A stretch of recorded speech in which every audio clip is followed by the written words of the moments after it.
Our MC, Jiang Xiaoyong, should have been the man standing at the top of the apocalypse. He built his base with his own hands, gathered supplies, and fought to survive in a world that had already gone to hell. But like an idiot, he trusted the wrong woman. The fiancée standing by his side was nothing but a shameless snake. She stole his inheritance, ran to another man behind his back, turned his own people against him, and when Jiang had no value left, she threw our MC into a cage full of zombies and stood there watching him get ripped apart alive. But that was her biggest mistake, because instead of dying for good, Jiang opened his eyes and came back 1 month before the apocalypse even started. The world was still peaceful, the zombies had not appeared yet, and that same disgusting woman was already in front of him again, still pretending to love him while trying to take his house just like before. Only this time, our MC already knew what kind of trash she really was. He remembered every lie, every betrayal, and the way she watched him die without blinking. And now that he's back with all his memories, and a blind box system that can hand him insane rewards before the world collapses, Jiang is done being used. This time, he's going to throw that woman out of his life,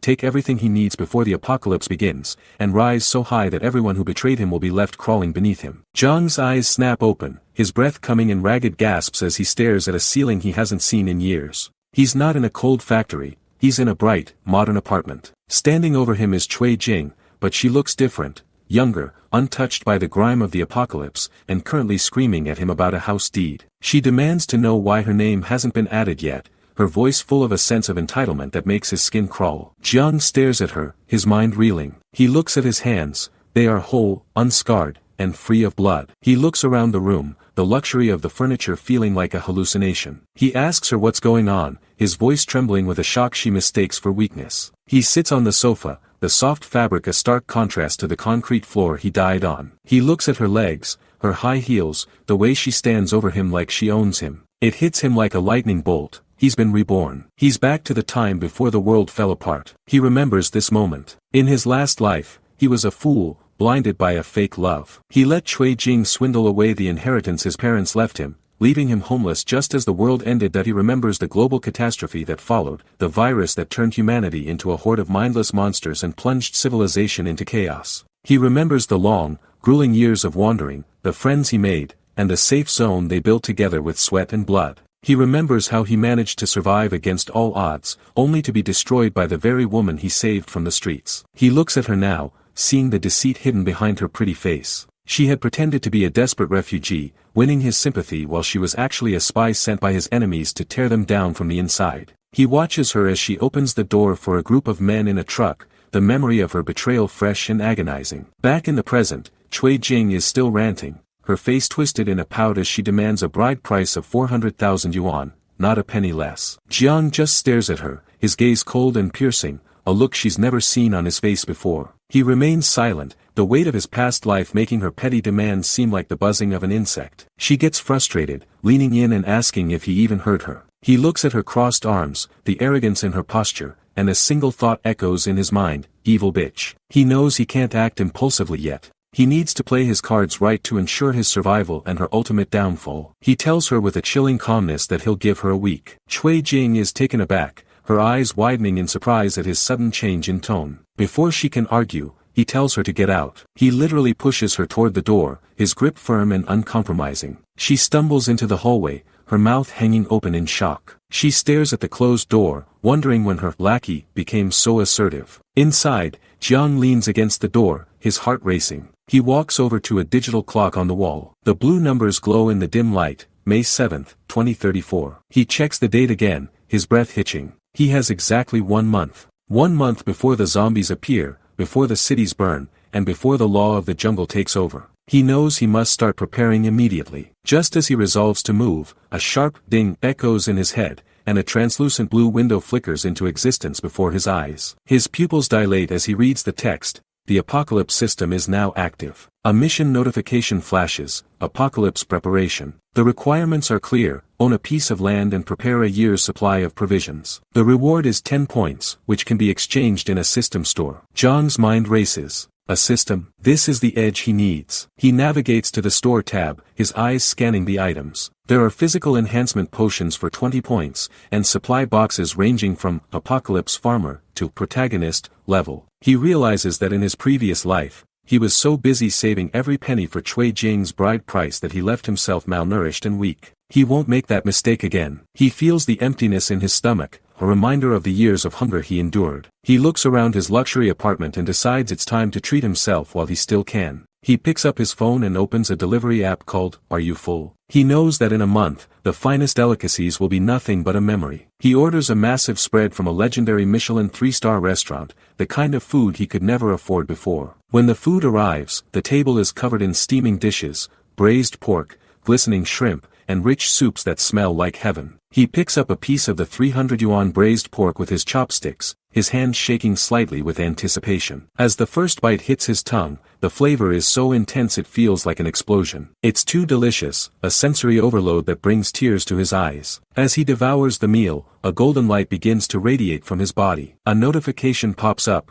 devouring. He can feel the nutrients being absorbed at an impossible rate, his muscles knitting together, his skin tightening, and a raw power surging through his veins. His old clothes literally tear off his body as his frame expands, revealing a lean, powerful physique carved from pure energy. He feels like a new man, stronger than he ever was in his prime. Suddenly, his phone starts buzzing incessantly on the table. He glances at the screen. It's Wen Shuya, Cui Jing's best friend and fellow manipulator. He scoffs, knowing exactly why she's calling. He answers, and immediately, a shrill voice starts blasting through the speaker, accusing him of being heartless. She screams that Cui Jing only wanted him to prove his love and that if he can't even give her his property, he never loved her at all. She tells him that if he doesn't bring the house deed and 1,000,000 yuan in cash to apologize, he should expect a breakup. Zhang's expression doesn't flicker. He just tells her to get lost, his voice like ice. He hangs up before she can respond, tossing the phone aside. He has bigger things to worry about than the tantrums of a green tea bitch. He sits back, his mind focusing on the system mission. Own a piece of land. He needs a place that is defensible, near water, and close to a forest. He envisions a fortress, the strongest stronghold the world has ever seen. The next day, Jiang walks into the gleaming lobby of a high-end real estate office. The air is thick with the scent of expensive perfume and the quiet hum of business. He stands there in his simple hoodie and jeans, looking out of place among the suits. A man in a sharp gray suit, Manager Zhu, approaches him with a sneer. He looks Jiang up and down, his eyes full of disdain for someone he deems a broke loser. A young female agent, Xiao Ning, tries to step forward to help, but Zhu barks at her to go move boxes in the back, claiming they have a lot of toilet paper to handle. He tells her she has no sense, implying that Jiang isn't worth their time. Xiao Ning tries to protest, pointing out that Jiang is a client, but Zhu just laughs. He tells Jiang to his face that he looks like someone who can't even afford a toilet. He makes a bet, his voice loud enough for the whole lobby to hear, that if Jiang can even buy a toilet, he'll live-stream himself eating poop. Jiang doesn't flinch. He just looks at the manager with a calm, predatory smile. He tells the man that he'll make sure to find him some fresh, steaming hot ones later. The lobby goes silent as Jiang reaches into his pocket and pulls out a sleek,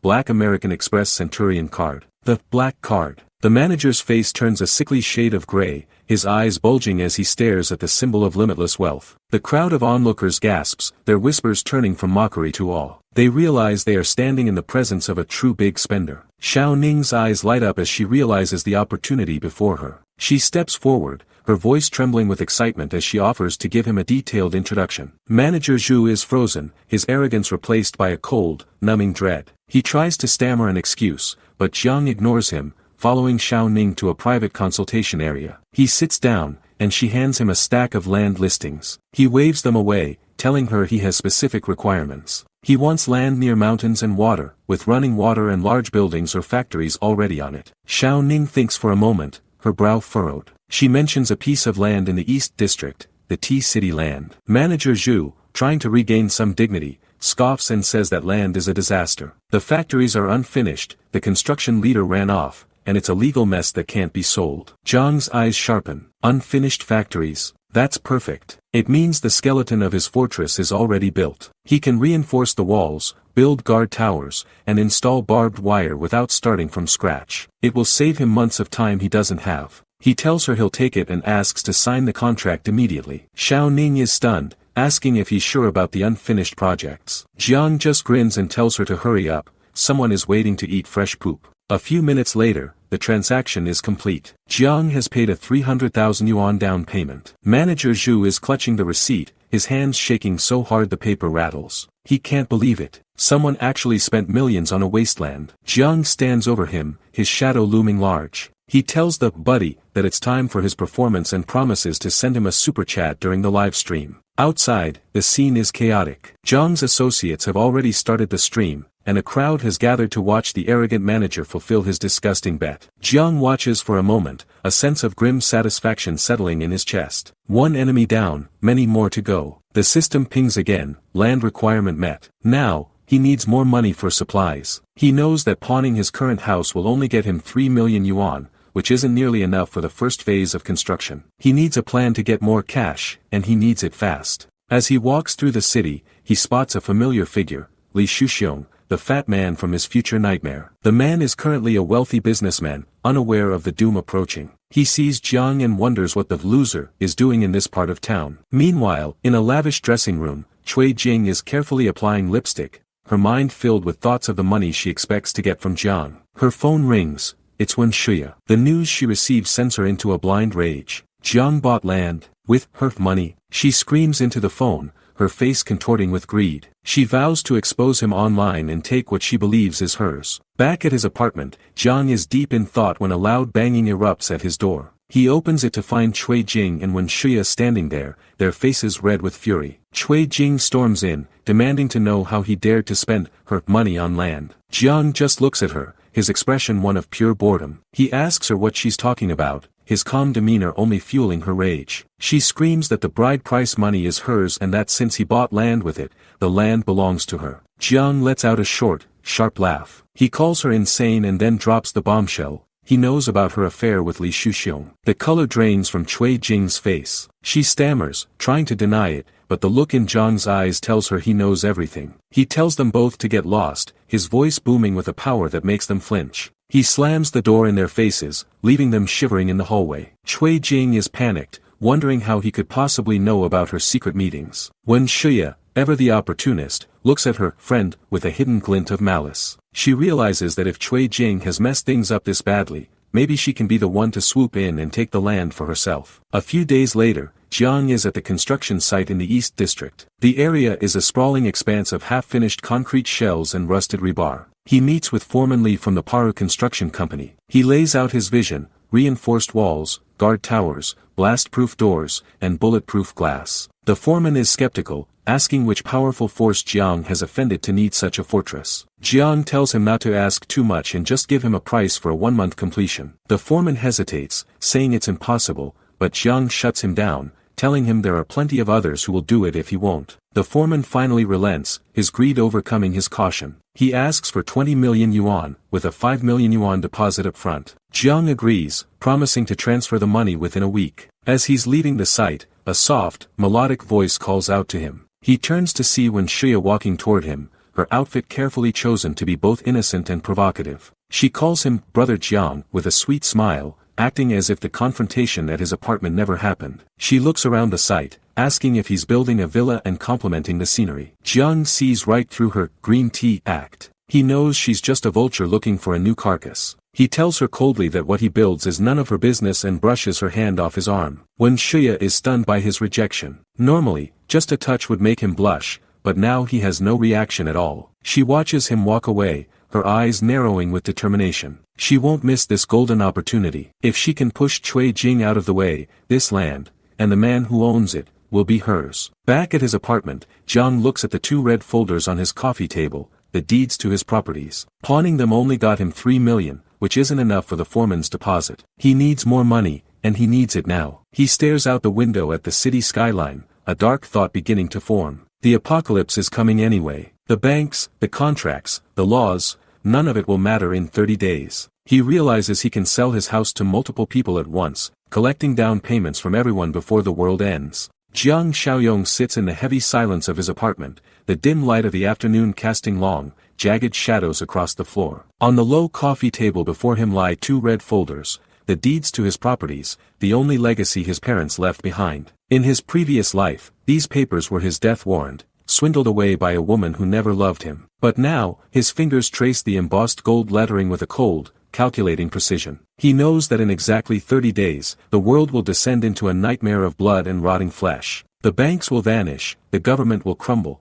and these legal documents will be worth less than the paper they're printed on. A dark, predatory smile spreads across his face as a plan takes root in his mind. If the apocalypse is imminent, why play by the rules of a dying world? He decides right then and there to sell the house to as many people as possible, collecting down payments from every greedy soul he can find. It's a scam that would land him in prison in any other timeline, but here, it's his ticket to survival. He clenches his fist, his blue eyes burning with a newfound ruthlessness. Let's do it, he thinks, the vow echoing in the empty room. Suddenly, the silence is shattered by a violent, rhythmic thudding against his front door. The wood groans under the force of the impact, and a raspy, demanding voice tears through the hallway. Jiang doesn't need to look through the peephole to know who it is. It's Grandpa Li, the downstairs neighbor whose greed is as legendary as his bad breath. In the past, this old man was a constant thorn in Jiang's side, using every underhanded tactic imaginable to force Jiang to sell the third floor. He's painted the door with insults, piled rotting trash in the hallway, and even jammed the locks with glue. Jiang stands up, his movements fluid and calm, and walks toward the door. He swings it open to find the old man standing there, face flushed a deep purple, his mouth already twisted into a practiced sneer. Grandpa Li immediately launches into a tirade, accusing Jiang of being out clubbing and wasting his life. Jiang doesn't offer a defense. He simply stares at the man with an intensity so chilling that the old man's words die in his throat. The air between them turns heavy, charged with a power shift the neighbor can't quite comprehend. Jiang cuts him off with a single, sharp word. He tells the man he's had enough of the harassment and, to Grandpa Li's absolute shock, announces that he's ready to sell. The old man's eyes bulge, his jaw dropping as he processes the news he's been waiting years to hear. He can't believe his luck, but Jiang isn't finished. He crosses his arms, looming over the shorter man, and sets his terms with a voice like grinding stones. 5 million yuan, paid in full, in a single transfer. And there's a non-negotiable condition: Jiang stays in the house for another 6 months. He spins a lie about needing the cash to pay off a mortgage on a new property, a story designed to appeal to the old man's sense of financial superiority. Grandpa Li hesitates for a heartbeat, his mind racing to calculate the profit, but the lure of finally owning the entire building is too strong. He agrees, insisting they sign a formal contract immediately to prevent Jiang from backing out. Jiang smirks as he reaches for the door handle, his mind already miles ahead. He doesn't care about the contract or the legality of the deal. In 30 days, the only law will be the law of the jungle. He watches the old man scurry away to gather the funds, thinking to himself that the old bastard can spend his final days guarding a house that will soon become his tomb. Later that evening, the cool blue glow of a smartphone illuminates Jiang's face as he sits on his sofa. He scrolls through his banking app, watching the digital numbers tick upward with a satisfying hum. Between the loans he's already secured and the 5 million from Grandpa Li, he's now sitting on a war chest of 8 million yuan. It's a staggering amount of money, but in the coming world, it's only as valuable as the supplies it can buy. Suddenly, a translucent blue window flickers into existence, hovering in the air before his eyes. The apocalypse system is pulsing with a soft, ethereal light, its interface clean and futuristic. He taps the claim button on the mission screen, a surge of adrenaline spiking in his chest. He has officially met the first requirement, owning land. The system pings with a sharp, melodic ding, awarding him 10 points. He feels a strange, tingly sensation resonate through his body, a physical confirmation that the system is real and that his path to dominance has truly begun. The next morning finds Jiang in the heart of a massive, warehouse-style supermarket, the air thick with the smell of floor wax and industrial refrigeration. He is a blur of motion, his hoodie pulled low as he maneuvers a long line of interconnected shopping carts through the aisles. He isn't browsing, he's harvesting. He grabs bags of rice by the dozen, crates of bottled water, stacks of canned meats, and every medical supply he can find. Around him, the morning shoppers stop and stare, their faces masks of confusion and mockery. They whisper to one another, pointing at the young man who is buying enough provisions to sustain a small village. One man, leaning against his own half-empty cart, lets out a loud,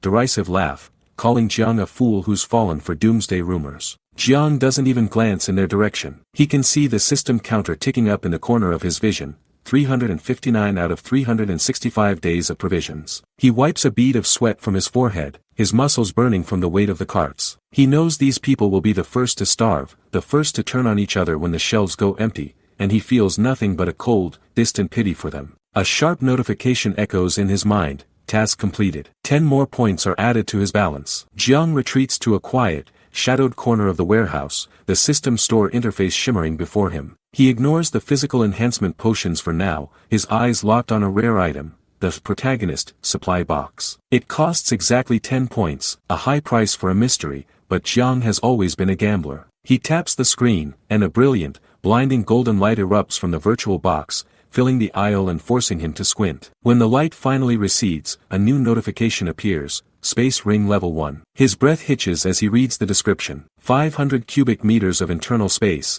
and most importantly, time stands still inside the void. He looks down at his hand to see a sleek, dark metallic band with a glowing purple gem nestled in the center. This is the ultimate tool for survival. He can store fresh meat, hot meals, and volatile medicines, and they will remain in perfect condition forever. He slips the ring onto his finger, feeling a cold, electric hum vibrate through his bones as the artifact bonds with his soul. Just as he's savoring the weight of the ring, a new mission window flashes into existence, 10 years of sustenance. The requirement is massive, and the reward is 20 points, but before he can even begin to plan, a loud, arrogant voice booms through the supermarket aisle. Who's causing trouble here? Jiang turns to see a man in a sharp, expensive gray suit marching toward him, flanked by 2 burly security guards. The man's face is twisted into a sneer of pure condescension. It's Yang Tao, a former high school classmate who spent his teenage years as a pathetic lackey for the school's most notorious bully. It seems he hasn't changed a bit. He's still wearing the same expression of borrowed authority,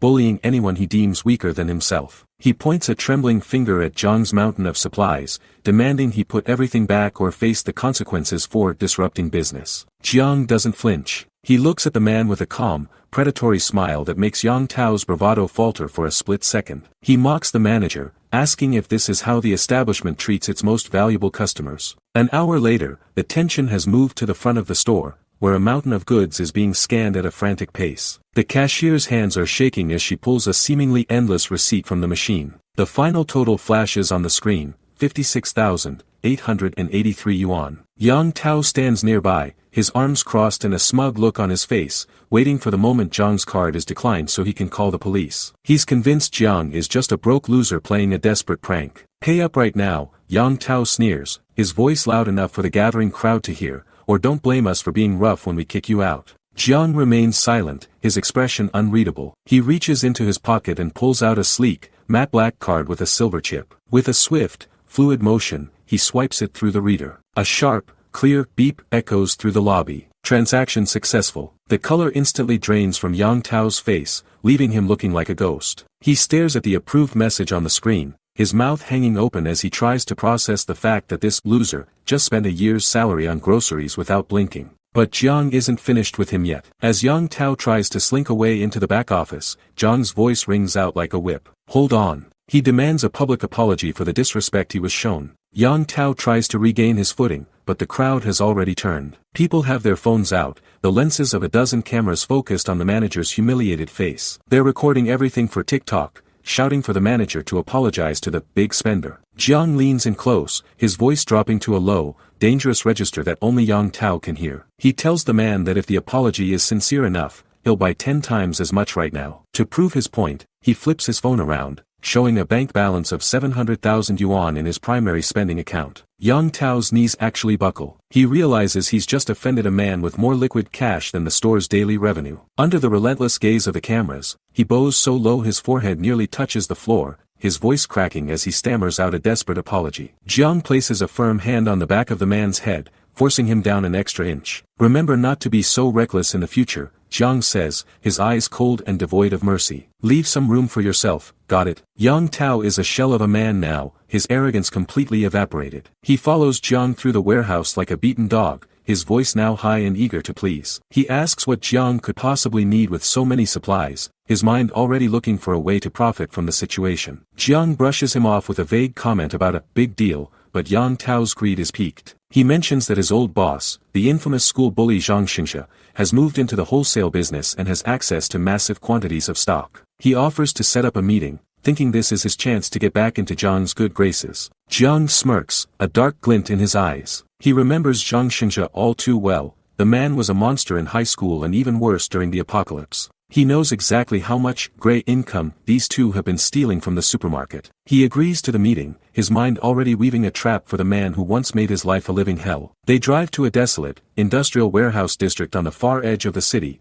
where the air is thick with the smell of rust and stagnant water. A black Mercedes-Benz screeches to a halt in front of them, kicking up a blinding cloud of grit and dust. A man steps out of the vehicle, exhaling a thick, pungent cloud of cigarette smoke that hangs in the still air. It's Zhang Xingzhe. He's dressed in a long, expensive tan coat that looks out of place in the grime of the district, his face set in a permanent mask of boredom and cruelty. He looks at Jiang with pure, unadulterated disdain, turning to Yang Tao and asking if this broke student is really the big client he was promised. He remembers Jiang as the quiet, easy target from their school days, and he clearly hasn't updated his mental file. He takes a long, slow drag of his cigarette, his eyes narrowing as he scans Jiang for any sign of wealth. Jiang steps forward and rudely grabs the drawstring of Jiang's hoodie, rubbing the fabric between his fingers with a mocking laugh. He sneers at the fake designer brand, claiming he can spot a poser from a mile away. He's furious at Yang Tao for wasting his time on a nobody and suddenly lashes out, shoving the manager aside with a brutal,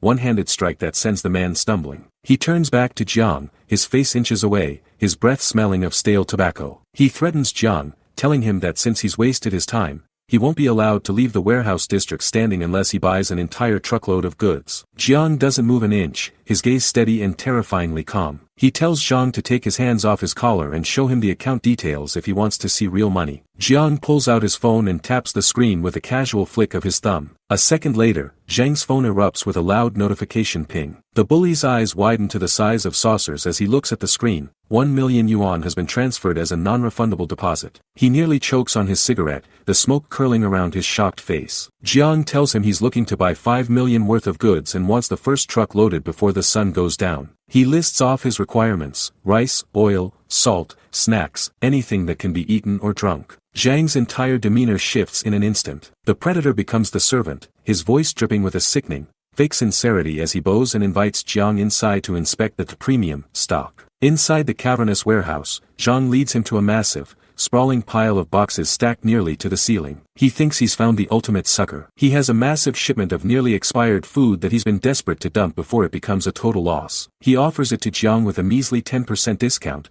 acting as if he's doing him a massive favor. Jiang walks over to a stack and picks up a random bag of snacks, turning it over in his hand. He knows exactly what Jiang is trying to do. He calls the bully out on his shrewdness, pointing out that while the outermost layer of boxes looks fresh, everything hidden inside is days away from expiring. Zhang's fake smile falters, his eyes darting around the room, but Jiang continues with a chilling calmness. He offers to take the entire batch of expired goods, but only at a 50% discount. And there's one more catch: the final payment will be settled in exactly 1 month. Jiang hesitates, his greed battling his suspicion, but Jiang casually mentions mortgaging his luxury apartment as collateral. Jiang agrees, his mind already spending the money, convinced he's just fleeced a rich idiot for millions. Jiang stands alone among the towering, dusty stacks of boxes, his silhouette cast long against the concrete floor by the harsh overhead lights. He tells Jiang with a cryptic smile that he is the channel, and that this food will be worth more than gold in just a few days. Jiang just laughs, a loud, hollow sound that echoes through the warehouse, convinced Jiang has finally lost his mind. As Jiang walks away, his phone begins to vibrate in his pocket again. It's another buyer calling about the house. He smirks, the plan to sell the same property to multiple desperate people moving into its final, most lucrative phase. He leaves the warehouse district behind, Yang Tao and Zhang Xingzhe watching him go from the loading dock,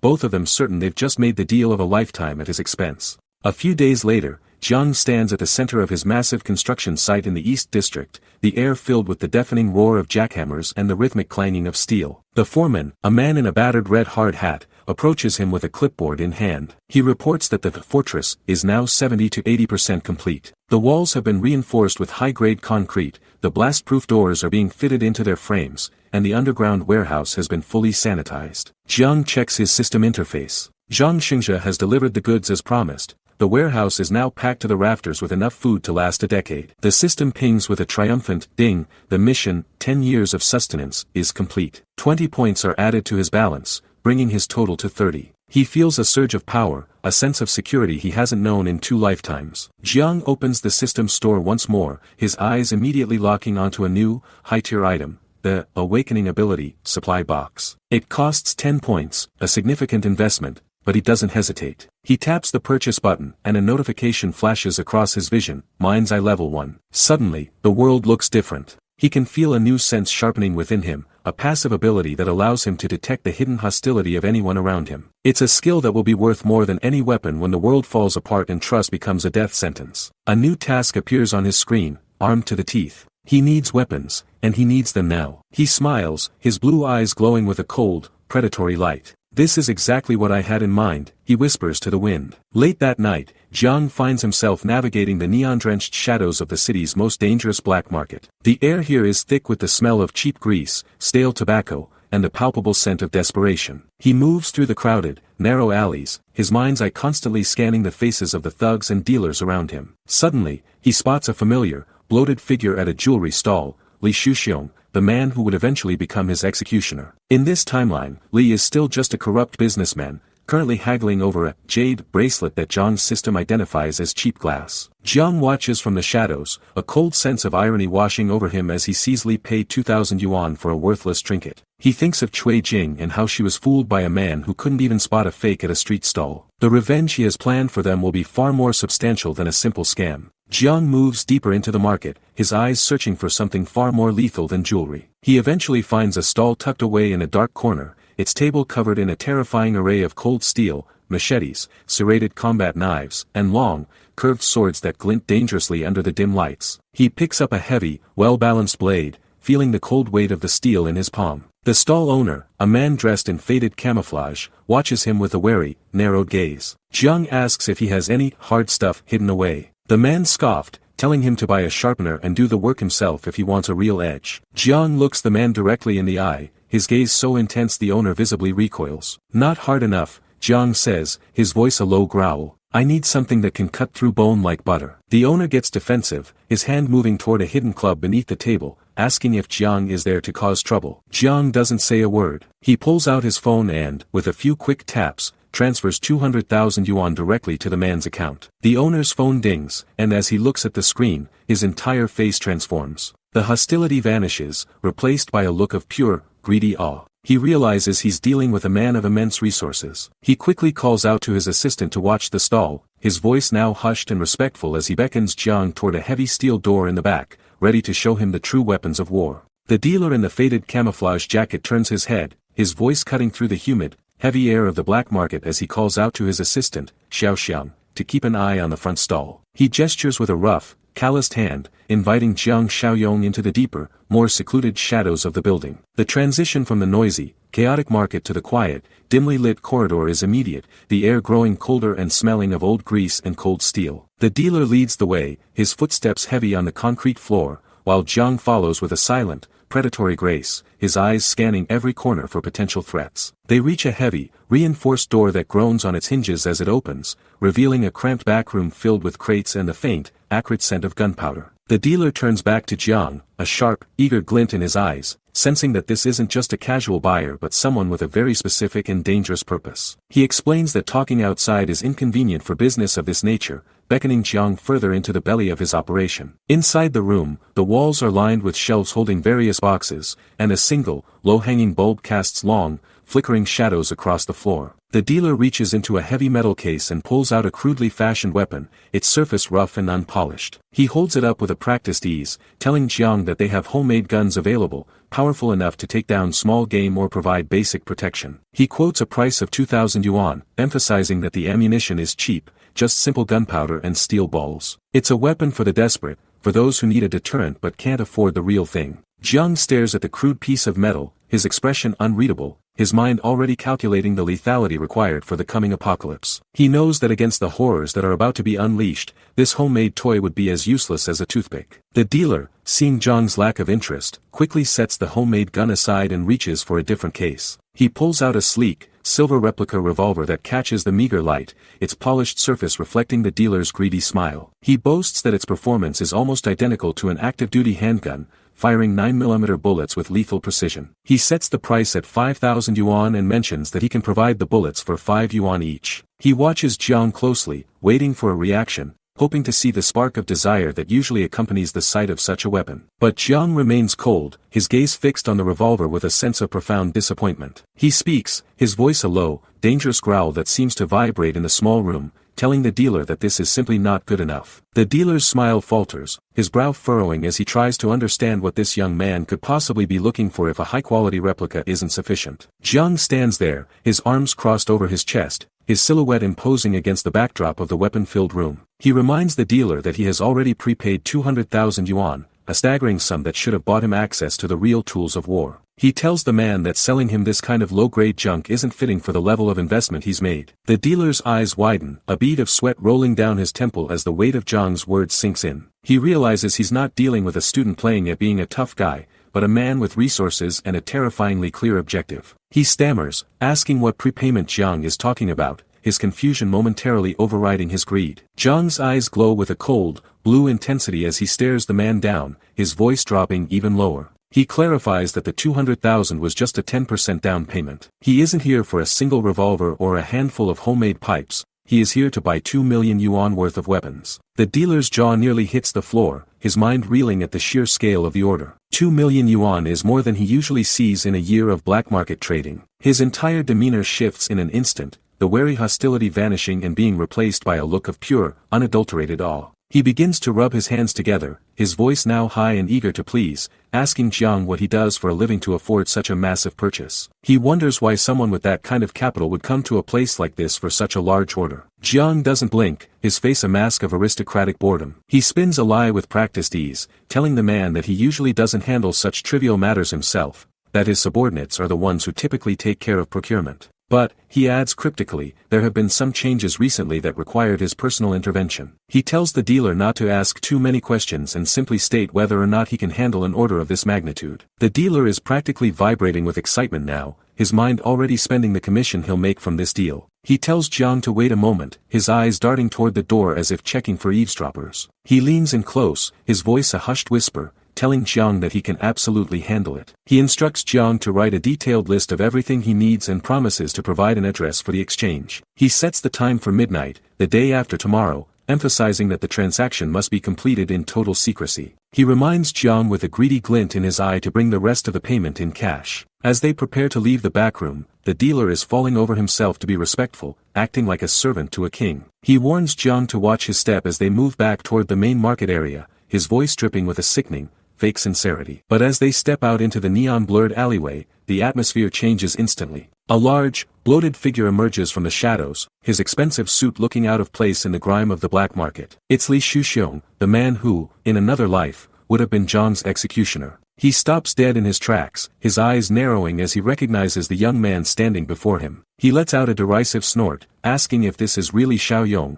the quiet kid he remembered. He mocks Jiang for being at the black market, commenting on how he's heard rumors of Jiang spending money like water recently. He sneers, accusing Jiang of ignoring Cui Jing and acting like his family has suddenly come into some secret inheritance or heirlooms. He laughs, a harsh, grating sound, asking if Jiang watched too many marketing videos and decided to sell everything he owns just to live a life of temporary comfort. Jiang doesn't respond immediately. Instead, he decides this is the perfect moment to test his newly acquired mind's eye ability. He focuses his intent, and suddenly, the world shifts. A brilliant, ethereal blue eye icon manifests in his vision, pulsing with a soft light. As he looks at Li Shuxiong, the system begins to process the man's emotions, translating his internal state into visible icons. Above Li's head, a series of red and purple icons appear, symbols of intense hostility, greed, and a deep-seated desire to cause harm. Jiang smirks, the ability working even better than he expected. He can see the man's true nature laid bare, the mask of a businessman stripped away to reveal the predator beneath. Jiang looks Li directly in the eye, his voice calm and cutting.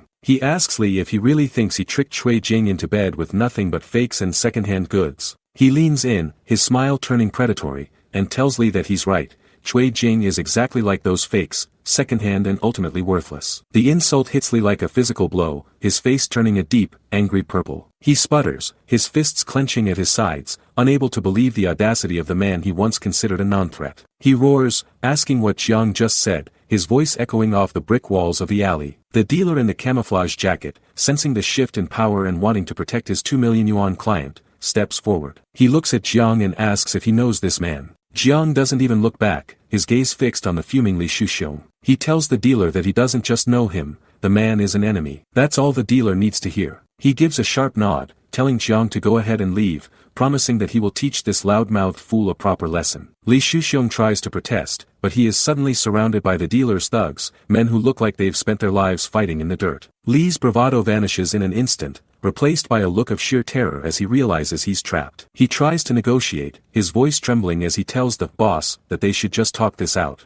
But the dealer isn't interested in talking. He swings a heavy, blunt object with brutal efficiency, the sound of the impact sickeningly loud in the quiet alley. Li Shuxiong collapses to the ground, a cry of pain escaping his lips as he curls into a ball. He gasps for air, the dust of the alleyway coating his expensive clothes, his eyes filled with a mixture of agony and a burning, desperate rage. He wheezes out a threat, calling Jiang a bastard and telling him to just wait, promising that this isn't over. Jiang doesn't even turn around to witness the pathetic display. He walks away, his footsteps steady and rhythmic, the sounds of the beatdown fading behind him. 2 days pass in a blur of preparation and calculated moves. Jiang finds himself standing in a massive, industrial warehouse under the cover of night. The air is still and cold, the only sound being the distant hum of the city. A large transport truck is backed into the loading dock, its rear doors open to reveal a treasure trove of weaponry. Jiang checks his system interface, and a notification flashes before his eyes: mission, armed to the teeth completed. He feels a surge of satisfaction as 10 more system points are added to his balance,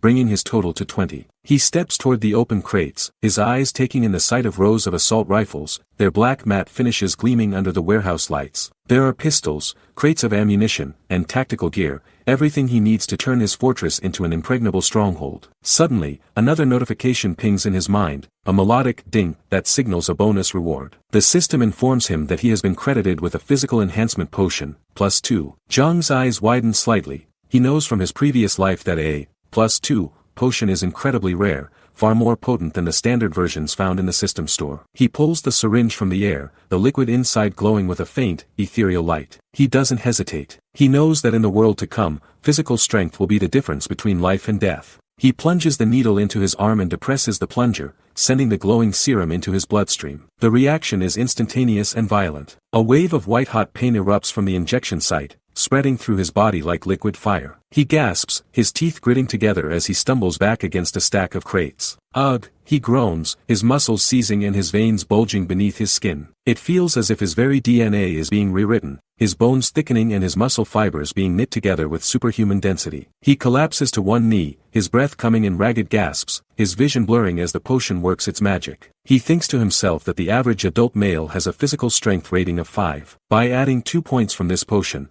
he is looking at a 40% increase in raw power. And because this is a +2 version, it's twice as effective as the standard +1 potions available in the store, which cost 20 points each. He realizes he has just saved himself a massive amount of resources while gaining a significant advantage over any other survivors. As the pain finally begins to recede, replaced by a sense of boundless energy and strength, Jiang stands up. He feels lighter, faster, and more powerful than he ever did in his previous life. He checks his status, 8 physical points. He is now 60% stronger than the average human being. He looks around the warehouse, his eyes landing on a thick, rusted steel rebar leaning against a wall. He wants to test his new limits. He reaches out and grips the cold metal, his fingers sinking into the rust. With a sudden, explosive burst of strength, he flexes his arm. The heavy steel bar groans and shrieks as it begins to bend, the metal yielding to his will like it was made of soft lead. He twists it into a jagged U shape and tosses it aside, the heavy clatter echoing through the warehouse. Got it, he whispers, a dark, satisfied smile playing on his lips. He turns his attention back to the mountain of weapons. He knows he can't leave them here,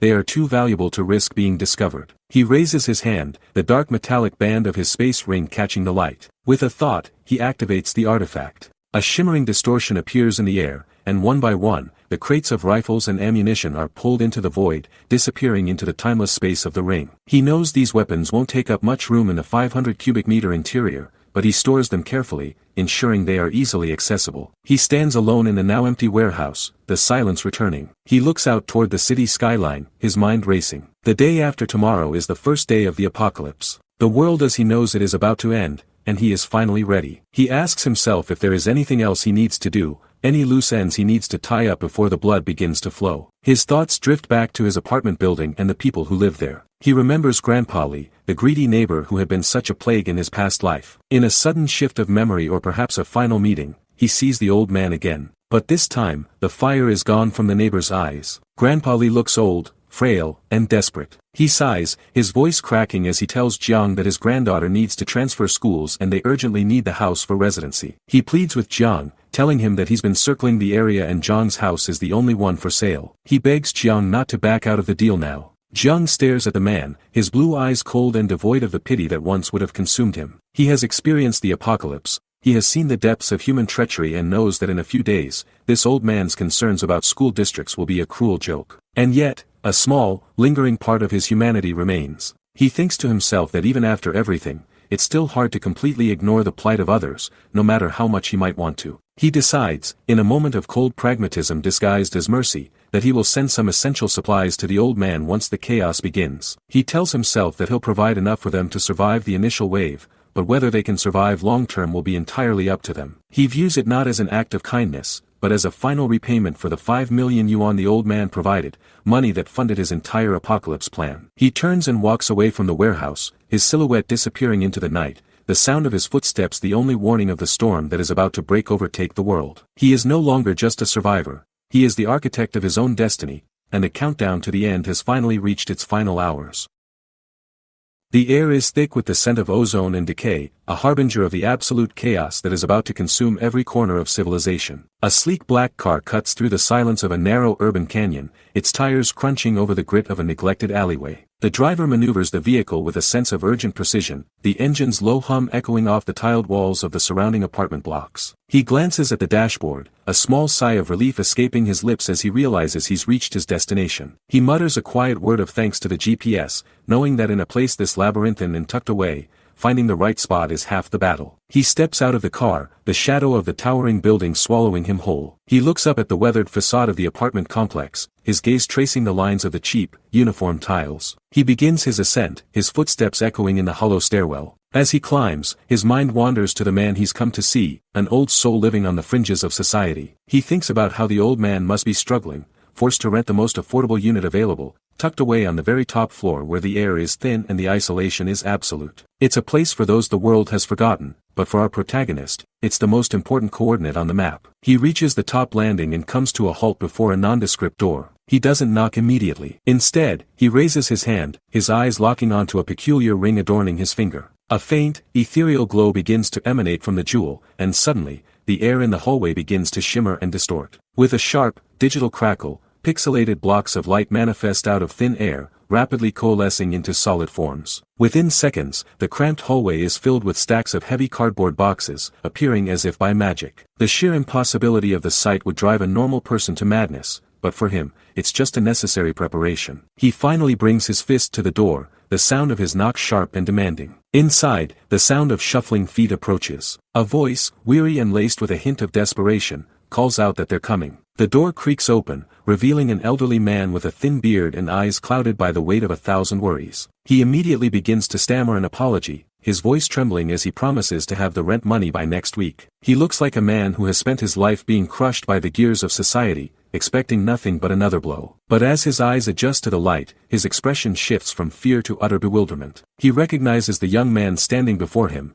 but the presence of the massive pile of supplies in the hallway makes no sense. He gasps out the name Mr. Jiang, his mouth hanging open in shock. The protagonist doesn't waste time with pleasantries. He steps into the frame of the doorway, his presence commanding and intense. He tells the old man that explanations will have to wait, but for now, they need to move every single one of these boxes inside. He emphasizes the need for speed, his eyes darting toward the stairs, warning that they must finish before any curious neighbors catch a glimpse of this impossible haul. The old man, still reeling from the shock, can only nod and begin to help, his frail frame straining against the weight of the boxes. They work in a feverish silence, the only sound being the heavy thud of cardboard on the apartment floor. Once the final box is inside and the door is firmly shut, the old man stands in the center of his living room, surrounded by a mountain of supplies. He looks at the protagonist with a mixture of awe and exhaustion, remarking on the incredible energy of the youth today, moving so much weight without even pausing to catch his breath. The protagonist ignores the compliment, his eyes scanning the room with a tactical coldness. He paces the perimeter, his boots clicking on the hard floor. He examines the walls and then turns his attention to the front door, testing its weight and the strength of its frame. He mutters to himself that the room is decent enough and the door is solid, a small but vital detail in the plan forming in his mind. He turns back to the old man, his expression hardening into something deadly serious. He tells the old man to listen carefully to every word he is about to say, his voice dropping to a low, authoritative tone that brooks no interruption. He gestures to the mountain of boxes, explaining that if used wisely, these supplies should sustain them for at least 6 months. Then, he delivers the chilling prophecy: starting tomorrow, the world as they know it will cease to exist. The old man stares at him, his face pale, unable to process the magnitude of the warning. The protagonist's gaze drifts to a framed photograph resting on a side table. It shows the old man standing proudly beside a young girl with a bright, innocent smile. He asks if the girl's name is Meng Shanshan. The old man is taken aback, his brow furrowing in confusion as he wonders how this stranger could possibly know his granddaughter's name when he's certain he never mentioned it. He asks where she is now, his voice tight with a sudden, protective instinct. The old man explains that she is currently at school, and that once the paperwork for their house transfer is complete,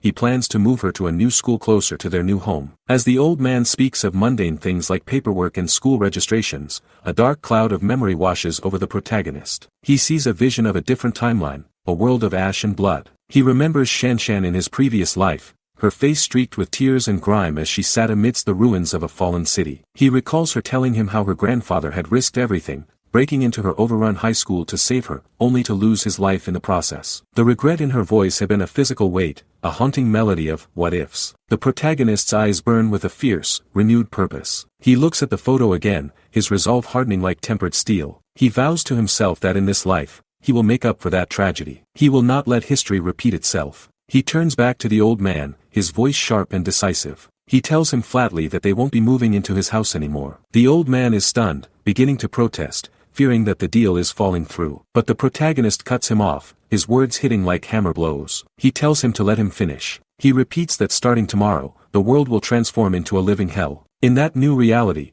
things like house deeds and school registrations will be utterly worthless. They are nothing but ghosts of a dead world. He reaches out and grips the old man's shoulder, his touch firm and grounding. He commands the old man to come with him immediately to Shanshan's school. They need to pick her up now, before the clock runs out. He promises to arrange a new, safe place for both of them, a sanctuary against the coming storm. The old man looks at him with wide, uncomprehending eyes, stammering that he doesn't understand a single word of this madness. The protagonist feels a flash of frustration. He realizes the old man is too rooted in the old world to grasp the horror of the new one. He searches for a way to explain the inexplicable. He asks the old man if he knows what a famine is. The old man nods slowly, the word carrying a primal weight even in peaceful times. The protagonist leans in, his voice a grim whisper, asking the man to imagine the terror and tragedy of such a time. The old man admits he can imagine it, but he struggles to see how such a thing could happen now, in an era of abundance. Suddenly, the protagonist raises his hand again, the ring flashing with a blinding light. In an instant, the mountain of boxes in the living room vanishes, leaving the floor bare. The old man stumbles back, his heart racing as he asks what kind of magic this is. The protagonist stands tall,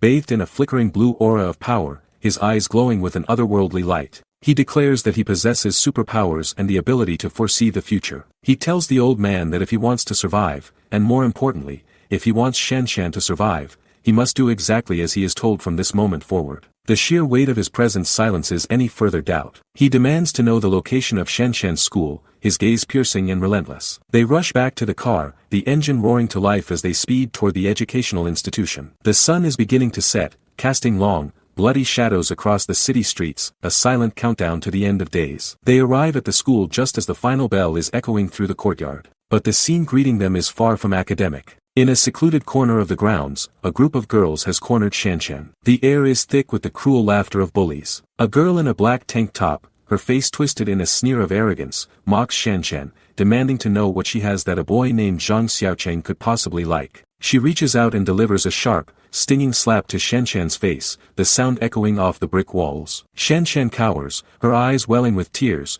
her voice trembling as she tries to explain that she doesn't want to be with him and that he's the one who won't leave her alone. The bully isn't interested in the truth. She snarls, asking if Shanshan is making excuses, and then, with a brutal lack of hesitation, she delivers a heavy kick to Shanshan's stomach. Shanshan collapses to the ground, gasping for air. The bully's friends join in, their faces masks of petty malice. One of them grabs Shanshan by her long hair, yanking her head back with a vicious force that brings a scream of pain to her lips. They mock her further, their insults cutting deeper than any physical blow. Suddenly, the sound of running footsteps interrupts their cruel sport. The old man bursts into the courtyard, his face pale with terror and rage. He screams for them to stop, his voice cracking as he demands they let go of his granddaughter. He berates them, asking if their parents ever taught them any manners, his heart breaking at the sight of Shanshan's suffering. The bullies don't look ashamed, they look amused. The girl in the black tank top sneers at him, calling him a useless old fart and telling him to stay out of business that doesn't concern him. She signals to a group of boys standing nearby, thugs in training who have been watching the scene with dull, predatory eyes. One of the boys, a tall youth with a cruel glint in his eyes, steps forward, hefting a heavy baseball bat. He mocks the old man, calling him an old bastard and telling him to let go of the girl. He swings the bat with a casual, terrifying strength, the wood whistling through the air as it aims for the old man's head. But the blow never lands. A hand, moving with a speed that defies the human eye, reaches out and catches the bat mid-swing. The impact creates a dull thud, but the protagonist's arm doesn't even tremble. He looks at the young thug with a gaze that is colder than the void between stars. He remarks with a chilling calm that they're learning to be thugs at a very young age. The boy with the bat is stunned, his bravado vanishing in an instant as he realizes he's facing something he can't comprehend. He stammers, wondering where this poor old fool came from, but his words die in his throat as the protagonist's grip on the bat tightens. The other thugs, sensing a threat, begin to close in. They whisper to each other, wondering if this newcomer has some kind of special training. They decide to take him on together, their numbers giving them a false sense of security. The protagonist's eyes narrow, a predatory smile playing across his lips. He thinks to himself that after enhancing his physical abilities, even his reactions have reached a level far beyond any normal human. One of the thugs lunges forward, a knife glinting in his hand. The protagonist moves with the grace of a shadow, a simple, fluid motion that sends the attacker crashing to the ground. He doesn't just fight, he dismantles them. He delivers a series of lightning-fast strikes, each one calculated to incapacitate. He kicks one boy with such force that he's sent sprawling across the pavement, his breath leaving him in a ragged gasp. Another thug tries to swing a weapon,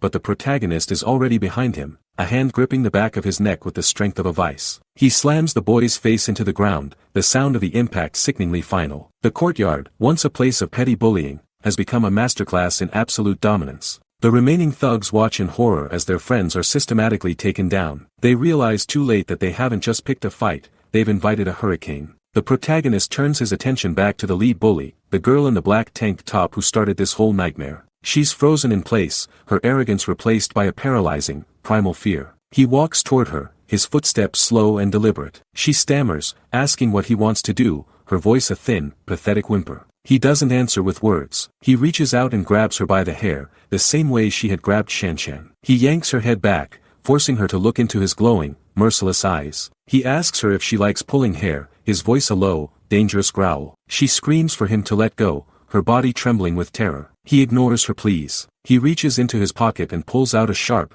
tactical knife. The blade catches the fading light, a sliver of cold steel that promises nothing but pain. The girl's eyes go wide, her breath coming in short, jagged gasps as she asks what he's going to do with the knife. With a swift, practiced motion, he brings the blade down. But he doesn't strike her flesh. Instead, he shears through her long, dark hair, the locks falling to the ground like dead leaves. He tells her with a chilling logic that in the world that is coming, long hair will be nothing but a burden. It will be a handle for the monsters to grab, a tether to a gruesome death. He tells her that short hair might just save her life, though his tone suggests he doesn't particularly care if it does. He releases her, and she collapses to her knees, clutching her ruined hair and sobbing in a mixture of humiliation and relief. The protagonist turns back to Shanshan and the old man, his expression softening only slightly. He tells Shanshan it's time to go. She looks at him, her eyes wide with shock and a burgeoning sense of awe. She asks where they are going, her voice barely a whisper. He doesn't answer immediately, instead leading them back to the car. As they pull away from the school, the city lights begin to flicker, a sign of the failing infrastructure that will soon be a permanent feature of their lives. Inside the car, the silence is heavy. Shanshan sits in the back with her grandfather, her hands still shaking. She looks at the protagonist, who is focused on the road, his profile silhouetted against the passing streetlights. She asks him who he is, her voice filled with a desperate need for some kind of anchor in this rapidly shifting reality. He glances at her in the rearview mirror, a small, enigmatic smile touching his lips. He tells her his name is Jiang Xiaoyong and that from now on, she can call him Brother Xiaoyong. He thanks her for standing up to the bullies, his words a rare moment of genuine acknowledgement. He tells her not to worry about those people anymore, remarking with a grim certainty that they likely don't have many days left in this world. Shanshan's brow furrows as she asks what he means. She asks if there is really going to be a famine, her mind clinging to the simpler explanation he gave her grandfather. He admits that he made up the famine story to make it easier for the old man to understand, but the truth is far more terrifying. He tells her that what is really coming is the apocalypse. Shanshan gasps, the word echoing in the cramped space of the car. She looks at her phone, her fingers flying across the screen as she searches for news. She finds a series of short videos and news reports, her eyes widening as she watches footage of chaotic scenes in distant cities. People are screaming, running in terror from others who are moving with a jerky, unnatural gait. The reports mention a sudden outbreak of rabies, but the images tell a different story. She sees people biting each other with a feral intensity, their eyes clouded and their skin a sickly, ashen gray. She reads comments about a strange smog that has begun to blanket certain provinces, a mist that carries a foul, metallic scent. The protagonist confirms her fears, explaining that the signs are already appearing. He tells her that tomorrow marks the first day of the end. A toxic smog will blanket the region, and a significant portion of the population will mutate into zombies. He describes the process with a clinical detachment, explaining that once they die, they will become one of them. He asks her if she knows what zombies are, and she nods, her face pale with the realization that the horror movies of her youth are becoming a living nightmare. He tells her that when it all starts happening tomorrow, she won't find it so unbelievable anymore. Suddenly, the car comes to a grinding halt. They've hit a massive traffic jam, a sea of red taillights stretching as far as the eye can see. The protagonist curses under his breath, his eyes scanning the gridlock for an opening. The emergency lane is blocked as well, filled with desperate drivers trying to bypass the chaos. The old man expresses his concern, wondering what will happen if the zombies catch up to them while they're stuck here. The protagonist tells him not to worry, that it's not that urgent yet, but his mind is already racing, calculating their next move. He thinks to himself that while the outbreak won't be total for a few days, a small-scale event right here could be disastrous. A sleek Mercedes-Benz tries to force its way into their lane, the driver honking aggressively. The protagonist's eyes flash with a sudden, dangerous light. He's spent his previous life being pushed around, but in this life, he refuses to tolerate such arrogance. He mutters that in the past he might have let it slide, but with the apocalypse looming, there's no need to tolerate scum like this. The driver of the Mercedes, a wealthy-looking man in a sharp suit, rolls down his window and begins to scream insults, his face red with road rage. The old man pleads with the protagonist to avoid trouble, noting that the other man looks powerful and wealthy. The protagonist ignores him, his grip on the steering wheel tightening. He tells the old man that if the guy dares to step out of his car, he won't mind sending him on his way early. The Mercedes driver continues his aggressive maneuvering, trying to wedge his car in front of theirs. The protagonist waits for the perfect moment, his eyes locked on the other vehicle. Then, with a sudden, violent jerk of the wheel, he rams his car into the side of the Mercedes. The sound of crunching metal and shattering glass fills the air. The Mercedes is sent spinning toward the edge of the road, its sleek frame crumpled like paper. The driver is left dazed and screaming, his sense of entitlement shattered along with his windshield. The protagonist doesn't stop to check on him. He maneuvers his car through the opening he's created, leaving the wreckage behind. The rich man scrambles out of his car, fuming with rage as he pulls out his phone, screaming into it about traffic police and surveillance footage. He vows to show the protagonist that there are some people you just can't mess with. But as he stands on the side of the road, shaking his fist at the receding taillights,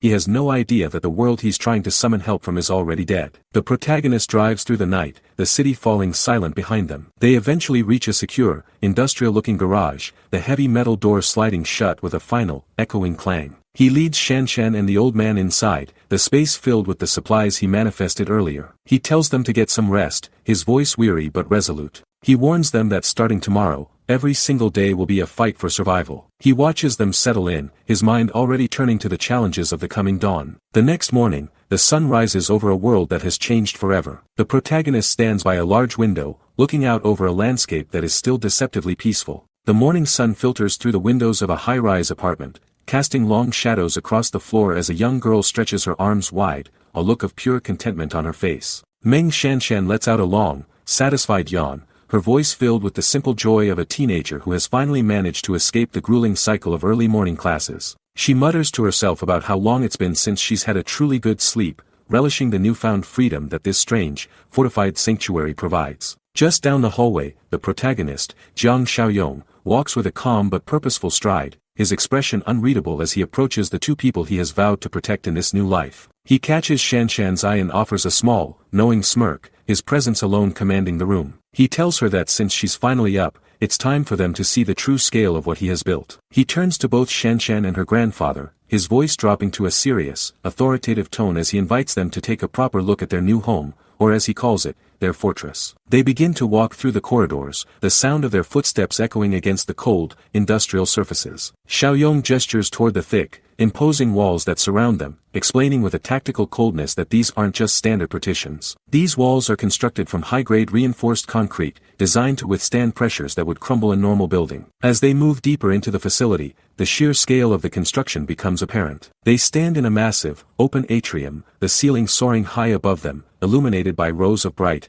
recessed lights. Xiaoyong points toward the entrance, where a set of heavy, remote-controlled gates stands guard. He explains that the gates are made of solid steel, 3 centimeters thick, a barrier so formidable that neither desperate people nor the coming tide of zombies will be able to break through without the use of heavy weaponry. He stops and turns to face them, his blue eyes glowing with a faint, otherworldly intensity that makes Shanshan shiver. He delivers a stern warning, his voice leaving no room for argument. Without his explicit permission, no one other than the 3 of them is ever allowed inside this fortress. Shanshan looks at him, her brow furrowed with a mix of confusion and moral conflict. She asks him a question that has clearly been weighing on her mind. If other survivors manage to escape the chaos and find their way here, are they really just supposed to leave them outside to die? Xiaoyong doesn't flinch at the question, his gaze remaining fixed and icy. He tells her simply to come with him, leading them toward a different section of the facility. As they walk, his internal monologue reveals a much darker perspective. He knows that in the apocalypse, human nature becomes a volatile and unpredictable thing. He understands that the evil hidden in people's hearts will be magnified by desperation,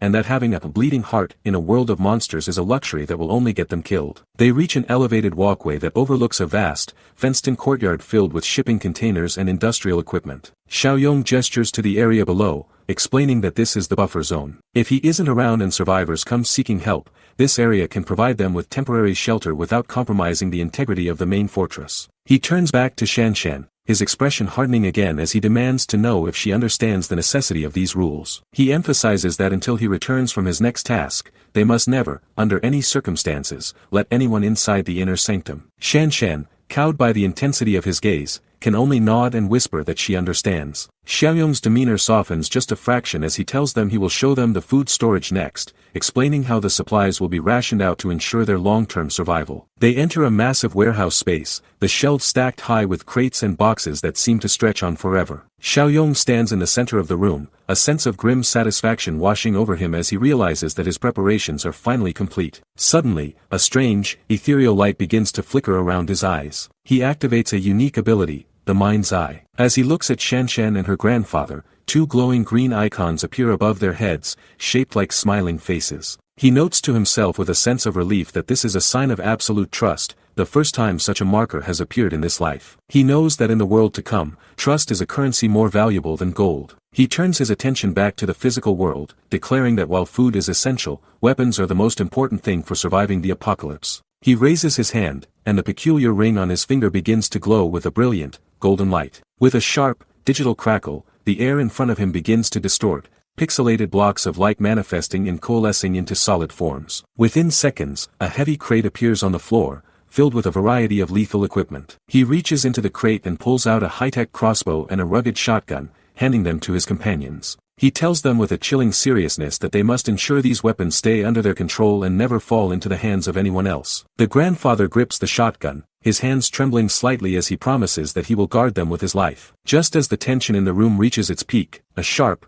digital chime echoes in Xiaoyong's mind. A translucent blue window flashes open in his field of vision, a system task. The notification informs him that by reuniting with Meng Shanshan, he has activated a new series of tasks titled Former Comrades. The first volume of this task requires him to find and rescue a man named Zhang Qi, offering a reward of 20 points. Xiaoyong's eyes narrow as he processes the information. He thinks to himself that this is a perfect opportunity, as he was already wondering how he would track down his old allies from his previous life. He looks out the large windows of the fortress, seeing a massive blue arrow projected into the sky by the system, pointing toward a distant part of the city. He turns back to his companions, his voice sharp and decisive as he tells them to remember everything he just said and to not violate a single rule. Shanshan asks him where he is going, her voice laced with a sudden spike of anxiety. He doesn't look back as he heads for the garage, simply stating that he needs to go and build up their team. He climbs into his sleek black car, the engine roaring to life with a powerful, predatory growl. He speeds out of the fortress, the tires screeching against the pavement as he follows the system's waypoint. The scene shifts to a vibrant, purple-lit building in the heart of the city,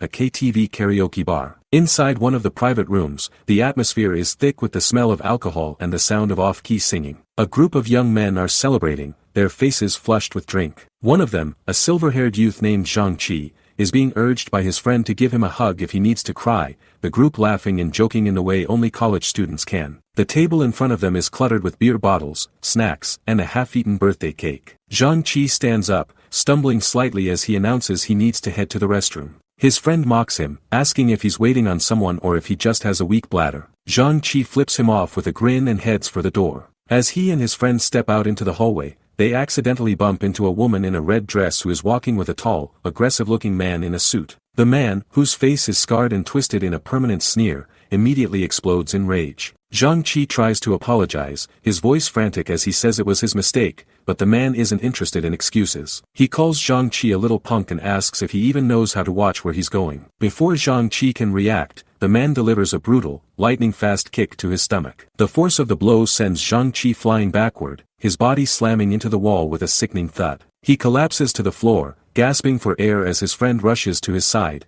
asking if he's okay. The friend turns to the man in the suit, his voice trembling with a mix of fear and indignation as he asks why he would hit someone over a simple accident. The man in the suit, whose name is revealed to be Chen Chong, looks down at them with utter contempt. He remarks that this is the first time anyone has dared to talk back to him, his eyes flashing with a dangerous, predatory light. He reaches down and grabs Zhang Qi's friend by the collar, hoisting him off the ground with terrifying ease. The friend pleads with him to stop, promising that it was all their fault and begging him not to hit them anymore. Suddenly, a server from the KTV rushes into the hallway, his face pale as he tries to de-escalate the situation. He begs the gentleman to calm down, his voice cracking with desperation. Chen Chong ignores him, his grip tightening on the young man's shirt. He snarls at the server, asking if he knows who he is and declaring that even the server's boss wouldn't dare to touch his clothes. He demands that the server call his boss out immediately, vowing to make sure this entire karaoke bar is shut down by the end of the night. Zhang Qi and his friend, realizing they are completely outmatched, scramble back into their private room,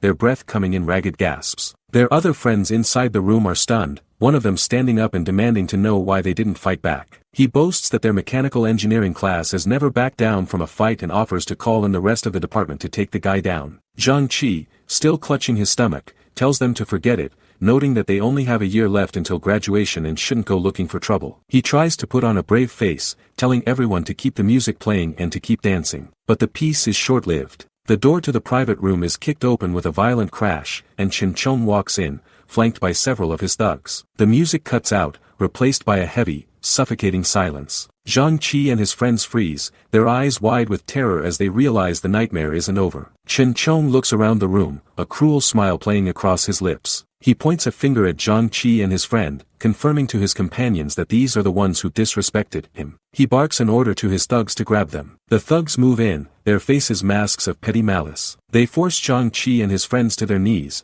making them clasp their hands behind their heads in a humiliating display of submission. One of the thugs, a man with a sickly, pale complexion and bloodshot eyes, stands over them, his body trembling with a strange, unnatural energy. He mocks them, asking if they still won't back down. Suddenly, the sickly thug lets out a low, guttural groan, a sound that is more animal than human. He collapses to the floor, his limbs twitching violently as if he's having a seizure. His friends look down at him in confusion, one of them asking what's wrong and wondering if his cold is getting worse. But the man on the floor isn't just sick. His eyes roll back in his head, and a thick, foul-smelling foam begins to leak from his mouth. He lets out a terrifying, bone-chilling roar and lunges forward with a speed that defies logic. He grabs one of the other thugs and sinks his teeth into the man's shoulder, the sound of tearing flesh echoing through the room. The victim screams in agony, pleading for someone to help him as he tries to shake off his attacker. The room erupts into absolute chaos. People are screaming, scrambling over furniture to get away from the carnage. In the midst of the madness, the door to the room opens again,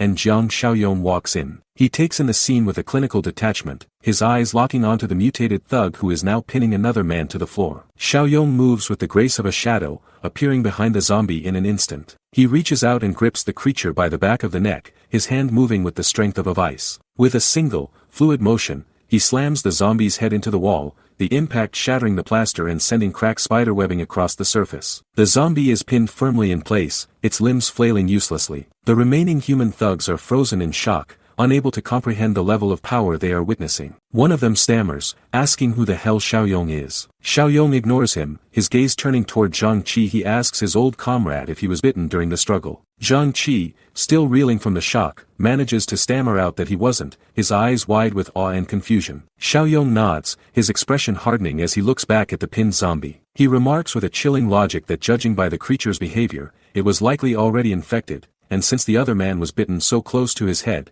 he will likely mutate very soon. He turns his attention to the human thugs who are still standing, his eyes glowing with a cold, merciless light. He asks Zhang Qi to tell him which of these people need to be taken out. The lead thug, Chen Chong, tries to regain his bravado, telling Xiaoyong that he's getting a bit too cocky. He lunges forward, swinging a heavy fist at Xiaoyong's face. But Xiaoyong doesn't even blink. He catches the punch mid-air, the sound of the impact a dull thud. He looks at Chen Chong with a gaze that is colder than the void, his grip on the man's fist tightening until the sound of grinding bone fills the air. Chen Chong screams in pain, his arrogance vanishing in an instant. Xiaoyong delivers a devastating counterstrike, a single punch that sends Chen Chong crashing into a stack of speakers, his body limp and broken. He looks around the room, asking if anyone else isn't convinced and wants to try his fists. The remaining thugs back away, their faces pale with terror. Xiaoyong turns back to Zhang Qi, his voice dropping to a low, urgent tone. He tells his friend to take his other companion and wait for him outside the private room. Zhang Qi,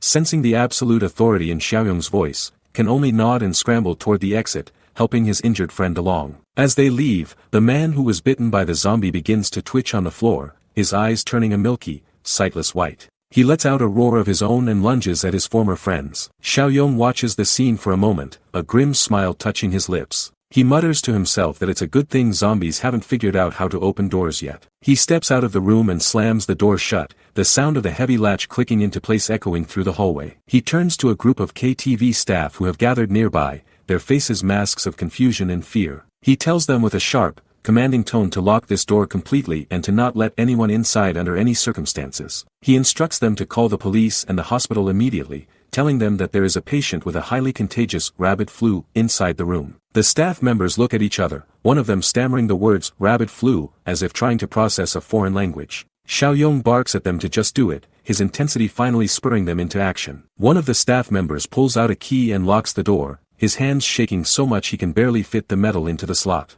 From inside the room, the sounds of screaming and tearing flesh continue, followed by a series of heavy thuds against the door. Chen Chong's voice can be heard from the other side, muffled but filled with a primal, desperate terror as he begs for someone to open the door and save him. But the door remains shut. Xiaoyong leads Zhang Qi and the others away, his mind already turning to the next phase of his plan. He knows that this is just the beginning, a small-scale preview of the nightmare that is about to consume the entire world. As they walk through the lobby, they pass a security room where several guards are staring at a bank of monitors. The screens show live surveillance footage from the private room they just left. The guards are frozen in horror, their mouths hanging open as they watch the carnage unfolding on the screens. They see the zombies tearing into the remaining humans, the once vibrant room now a scene of absolute slaughter. One of the guards whispers that they need to report this, his voice trembling with a realization that the world he knew is already dead. The neon lights of the city flicker with an eerie, dying glow as a group of panicked students huddles at the top of the stairs, their faces pale with a terror they can barely comprehend. Below them, standing by the open door of a sleek vehicle, Jiang Xiaoyong gestures with a sharp, commanding urgency that cuts through the chaotic noise of the night. He bellows at them to move, his voice a whip crack of authority, warning them that this place is no longer safe and that the shadows behind them are closing in. The students scramble down the steps, their footsteps heavy and uncoordinated, driven by the raw instinct to survive as they flee the carnage they just witnessed inside the KTV. Jiang doesn't wait for them to settle, his eyes are already fixed on the road ahead, his mind calculating the narrow window of escape they have left. The car door slams shut with a heavy, final thud, and the engine roars to life, a predatory growl that promises a swift exit from this nightmare. Tires screech against the asphalt, leaving charred rubber behind as the vehicle lunges forward, a streak of dark metal cutting through the oppressive gloom of the city streets. The headlights pierce the darkness, illuminating the empty pavement for only a fraction of a second before the car swallows the distance, leaving the haunted building far in the rearview mirror. Inside the cramped cabin, the air is thick with the smell of cold sweat and the sound of ragged, uneven breathing. Zhang Qi, his silver hair disheveled and his eyes wide with shock, leans forward from the back seat, his hands trembling as he grips the headrest. He looks at the back of Zhang's head, his voice trembling as he offers a desperate word of thanks, his mind reeling from the fact that a complete stranger just pulled them out of the jaws of death. He asks the question that's burning in all their minds, his voice a fragile whisper. Who is this man, and why did he risk everything to save them? Jiang doesn't turn his head, his gaze remains locked on the road, his hands steady on the steering wheel as if he's done this 1,000 times before. He introduces himself with a cold, clinical detachment, stating his name is Jiang Xiaoyong and that he was simply hired to ensure their safety. He makes it clear that the identity of his employer is irrelevant, his tone suggesting that in the world they are entering, names and reasons matter far less than the simple fact of staying alive. Zhang Qi sinks back into his seat, his brow furrowed as he tries to process the absurdity of the situation. He brings up the rabid flu that Jiang mentioned earlier, his voice laced with a desperate kind of skepticism as he mentions how the internet had already debunked the rumors, calling it nothing more than a hoax. He looks out the window at the passing blur of the city, wondering aloud if the horrific violence they just saw in the private room was some kind of elaborate illusion or a nightmare they haven't woken up from yet. Beside him, another friend, his glasses sliding down his nose from the humidity in the car, leans in with a look of pure desperation. He asks if there's any medicine, any cure for this madness, his voice cracking as he searches Zhang's reflection in the mirror for even a shred of hope. Zhang's eyes meet theirs in the rearview mirror, his expression as cold and unyielding as stone. He tells them with a chilling finality that this disaster isn't going away and that it will only get worse from here on out. He declares that the world they knew is already dead and that they are now living in the end times, a reality where the rules of the past no longer apply. Suddenly, a blood-curdling scream pierces the interior of the car, followed by a violent, metallic crash that sends a jolt of adrenaline through everyone's veins. Zhang's eyes narrow as he grips the wheel tighter, his instinct screaming of an immediate threat. A shadow lunges from the darkness, a distorted, human-like shape slamming onto the hood of the car with a sickening thud. The creature's face is pressed against the windshield, its eyes milky and sightless, its jaw unhinged in a silent, terrifying roar. The students in the back erupt into screams of pure, unadulterated horror, their hands flying to their faces as they witness the monster clawing at the glass. One of them shrieks that it's the flu, the rabid flu, the realization finally sinking in that the hoax is very real and very hungry. Jiang remains the eye of the storm, his face a mask of grim determination as he maneuvers the vehicle through the chaos. He explains with a tactical coldness that what they are seeing is just a localized outbreak and that most of the population is still in the incubation period, unaware that they are carrying their own destruction inside them. He warns them that it won't be long before the entire city spirals out of control on a massive scale, and if they have any hope of seeing tomorrow, they must follow his orders without question. Zhang Qi, looking at the man who seems to have predicted the apocalypse, can only nod in a daze, his voice a hollow echo as he calls Jiang Brother Yong, surrendering his will to the only person who seems to know how to survive. As the car speeds through the night, a translucent blue window flickers into existence in Zhang's field of vision, a digital notification that only he can see. The system chimes with a sharp, electronic ring, announcing that the mission to rescue his former partner has been completed and that 20 points have been credited to his account. Zhang's eyes scan the text, a flicker of satisfaction crossing his face as he realizes his preparations are yielding results. He thinks to himself that it's time to see what new tools the system store has to offer, his mind already moving 3 steps ahead of the current crisis. The store interface expands, showing a list of supply boxes, one for post-apocalyptic cultivation, one for essential nutrients like sugar and oil, and another for armed deterrence. Jiang notes that the cultivation box is still available, and he realizes he needs to either buy it now or spend precious points to refresh the list later. He decides that every resource is vital and that since they will be back at the fortress soon, he will redeem every single one of them to bolster their defenses. He looks back at Zhang Qi through the mirror, his thoughts turning dark as he contemplates the fragile nature of trust in a world that's falling apart. He remembers the previous life, a timeline where Zhang Qi's entire dorm was slaughtered by the infected because one of their own, a man they called a brother, betrayed them for a chance at survival. Zhang's gaze shifts to the other friend in the car, his eyes burning with a silent, accusatory intensity as he wonders which one of them holds the seed of that future betrayal. He demands to know who it was, his voice a low growl that vibrates with the weight of a past they haven't even lived yet. The scene shifts away from the tension of the car to a high-rise apartment overlooking the city, where the morning sun is just beginning to touch the glass. Inside, a woman with long,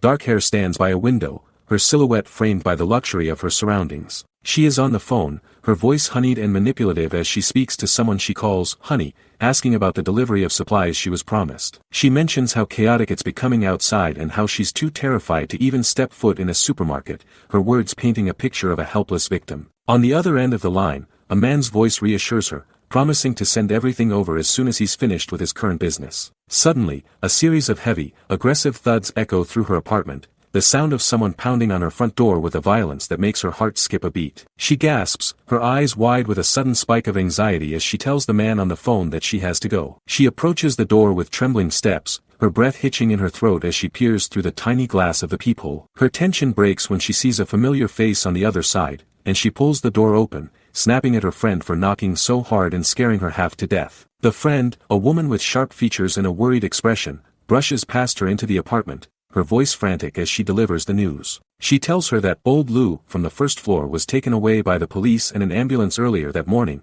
the reality of the rabid flu finally hitting home. The dark-haired woman pales, her hand going to her throat as she realizes the chaos downstairs wasn't just a random occurrence. Her friend leans in, her eyes gleaming with a predatory kind of greed as she suggests that the flu isn't just a scare, but an opportunity. She tells her to call him immediately and let him know that Jiang Xiaoyong has a massive stockpile of supplies hidden away in his abandoned factory. She whispers that they can make a fortune during this pandemic if they play their cards right, her voice filled with a cold ambition. She demands that they seal the deal as soon as possible, her eyes narrowing as she plots to get a bigger cut of the profits, completely unaware that the man they are planning to exploit is no longer the easy target he once was.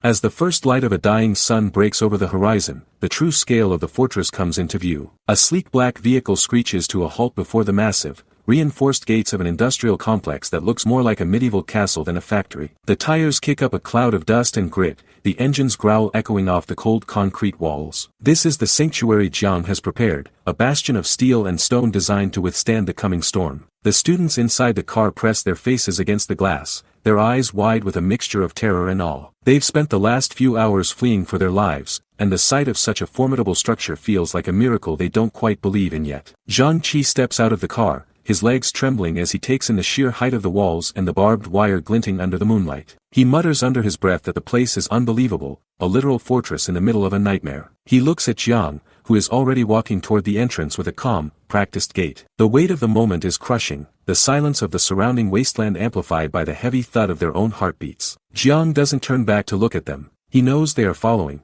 driven by the raw instinct to stay close to the only man who seems to know what he's doing. He walks with the confidence of a king returning to his throne, his every movement radiating a silent authority that demands respect. As they approach the inner sanctum, the heavy metal doors groan open, revealing the silhouettes of those who have been waiting. An older man with a sharp, silver goatee and a woman in a rugged leather jacket step forward, their faces etched with a relief so profound it's almost painful to witness. They rush toward Jiang, their voices overlapping as they ask if he's okay and tell him how glad they are that he's finally back. The woman's hand rests on the hilt of a blade at her waist, a clear sign that the peace inside these walls is maintained by constant vigilance. Jiang offers them a small, knowing smile, a rare moment of humanity in his otherwise frozen exterior. He tells them not to worry and immediately shifts the focus to the newcomers huddled behind him. He introduces Zhang Qi and his classmates, declaring with a chilling finality that they will be their companions from now on. The students look at each other, the reality of their situation finally sinking in. They aren't just guests. They are now part of a survival unit where the rules are absolute and the stakes are life and death. Shengbo, the older man, nods solemnly, his eyes scanning the group of shell-shocked teenagers.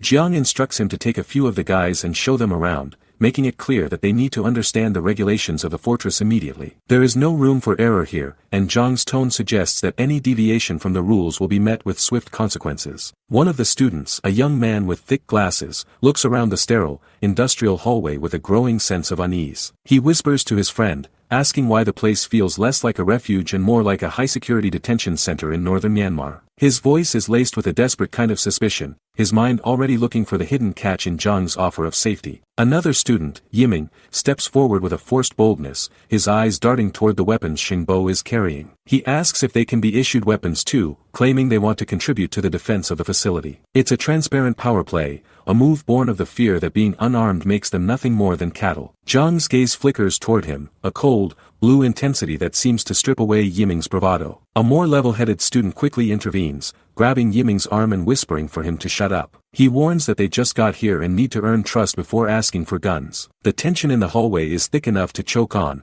a silent battle of wills playing out under the flickering fluorescent lights. Jiang remains the eye of the storm, his expression unreadable as he tells them they'll get their weapons in a few days. He then points toward the student being carried, noting that his injuries are severe and ordering him to be taken to the medical room for an immediate checkup. The authority in his voice leaves no room for argument, and the group quickly disperses, leaving the heavy silence of the fortress to settle over them once more. Later that evening, in a secluded corner of the facility, the students are trying to process their new reality. One of them is drying his hair with a towel, sighing about how comfortable the place is compared to the carnage they left behind. But the guy with glasses, the one they call Fourth, is still seething. He snaps at Yiming, asking why he stopped him from pushing for weapons earlier. His face is twisted with a bitter resentment, his fear having curdled into a dangerous kind of paranoia. He argues that given their current situation, they are being protected at best and are practically under house arrest at worst. He points a trembling finger toward the door, his voice rising as he questions Jiang's true motives. He asks what Jiang's background is and why a complete stranger would risk everything to save them. When Yiming reminds him that Jiang claims someone hired him,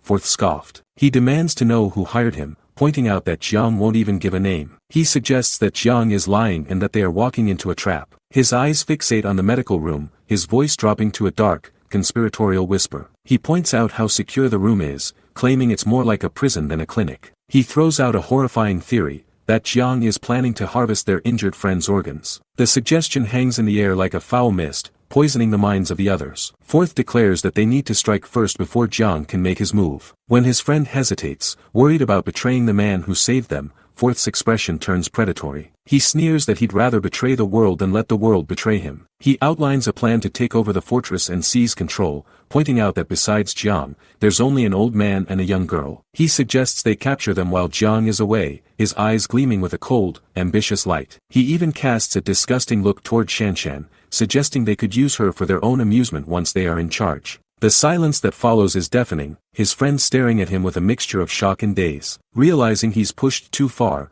Fourth quickly raises his hands and laughs it off, claiming he was just messing with them. But as he wipes the sweat from his brow, the mask of a joker fails to hide the darkness underneath. He thinks to himself that his friends are weak and that once he succeeds, they will be nothing more than his lackeys for life. He has no idea that every word, every thought of betrayal, is already being weighed by the man he intends to overthrow. Meanwhile, Jiang is sitting in a vast, dimly lit warehouse area, the shelves behind him stacked high with crates. Shengbo approaches him, reporting that the students have been settled and that Qin Chong is being monitored in the medical bay. He confirms that all doors and windows are secured as instructed. Jiang thanks him, his voice calm but his eyes scanning the shadows. He tells Shengbo and Shanshan to get some rest, warning that no one knows what tomorrow will bring. As Shengbo turns to leave, Jiang's expression hardens into something truly terrifying. He tells the old man to keep a very close eye on the two students with Zhang Qi. He states with a chilling certainty that he has a feeling there's a traitor among them. The weight of his words hangs heavy in the room, a silent promise that he is already 3 steps ahead of any plot they might hatch. Alone in the silence of the fortress,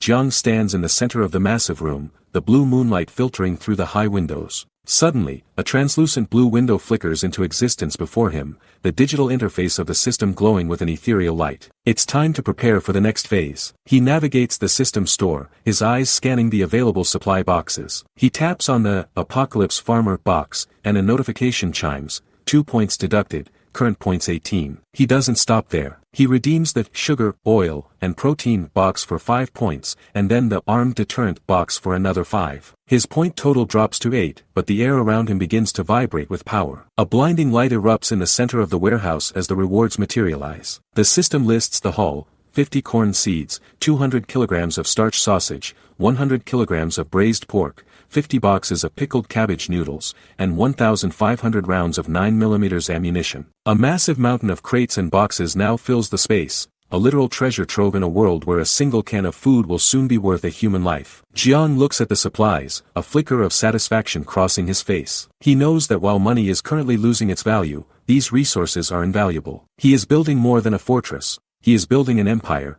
and he has the tools to ensure it never falls. The next morning, the peace of the fortress is shattered by the distant roar of high-performance engines. 3 black SUVs tear across the asphalt, their tires screaming as they drift around a corner toward the factory. Inside one of the vehicles, a man in a sharp suit watches the approaching building through the windshield, confirming over his phone that they've reached the correct address. He has a look of greedy anticipation, his eyes fixed on the prize he believes is waiting for him inside. The vehicles screech to a halt in front of the main gate, and a group of thugs armed with machetes and baseball bats piles out. Their leader, the same man who tried to intimidate Jiang on the highway, points toward the gate and bellows for his men to break it down. He's convinced that this is just a normal house with a few extra locks, completely unaware of the lethality waiting behind the steel. The thugs swarm the entrance, their weapons clattering against the reinforced metal with a futile, rhythmic thud. They kick and scream, their faces contorted with a mindless rage, but the gate doesn't even vibrate. One of the goons, panting and covered in sweat, turns to the boss and tells him the door is at least an inch thick and impossible to breach with what they have. The boss's face turns a deep shade of purple, a vein throbbing in his temple as he realizes he's been underestimated. He screams at them to bring out the big guns, his voice cracking with fury. They haul heavy wooden crates from the back of the SUV, but they aren't carrying firearms. Instead, they reveal rows of wine bottles stuffed with rags. The thugs light the fuses, the flickering flames reflecting in their sadistic eyes. They hurl the Molotov cocktails over the walls, and explosions of orange fire erupt across the compound. The courtyard is instantly transformed into an inferno, the heat radiating off the concrete as the thugs cheer at the destruction they've unleashed. Thick, oily black smoke billows into the clear blue sky, a signal of war that can be seen for miles. The thugs watch with grins, thinking they've already won, but inside the fortress, the response is immediate and disciplined. Shan Shan and the others sprint toward the flames, armed with buckets of water and fire extinguishers. Their faces are tight with a mixture of fear and determination, the reality of the apocalypse finally hitting home. Shan Shan realizes that Jiang was right,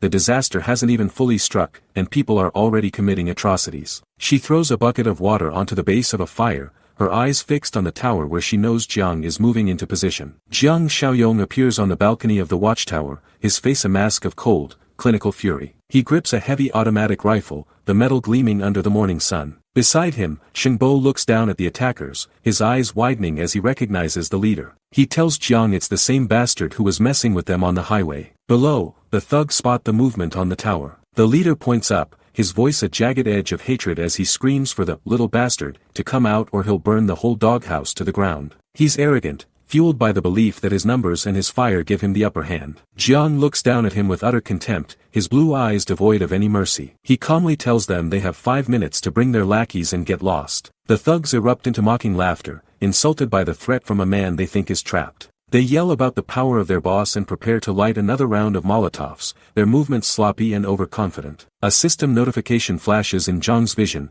new task, ordinary threat. The objective is to eliminate the threat quickly for a reward of 10 points. Jiang's grip on the rifle tightens. He notes that these guys are scum, committing arson before the social order has even fully collapsed. They don't care if people get burned alive, and in his mind, that makes them less than human. He decides that letting them live through the apocalypse would only lead to more innocent deaths and threaten the safety of his fortress. He takes a deep breath, centers his aim, and pulls the trigger. A single, deafening shot rings out, the muzzle flash a brief spark against the daylight. The leader of the thugs lets out a blood-curdling scream as his hand is nearly obliterated by the high-velocity round. He collapses to the pavement, clutching his mangled limb as blood pools around him. His men freeze, their laughter replaced by a sudden, paralyzing terror. Jiang tsks, looking at his rifle with a look of mild annoyance. He mutters that he's been living a peaceful life for too long and that even his shooting skills have gotten rusty. The thugs realize they are completely outmatched. They scream about long guns and scramble back toward their SUVs,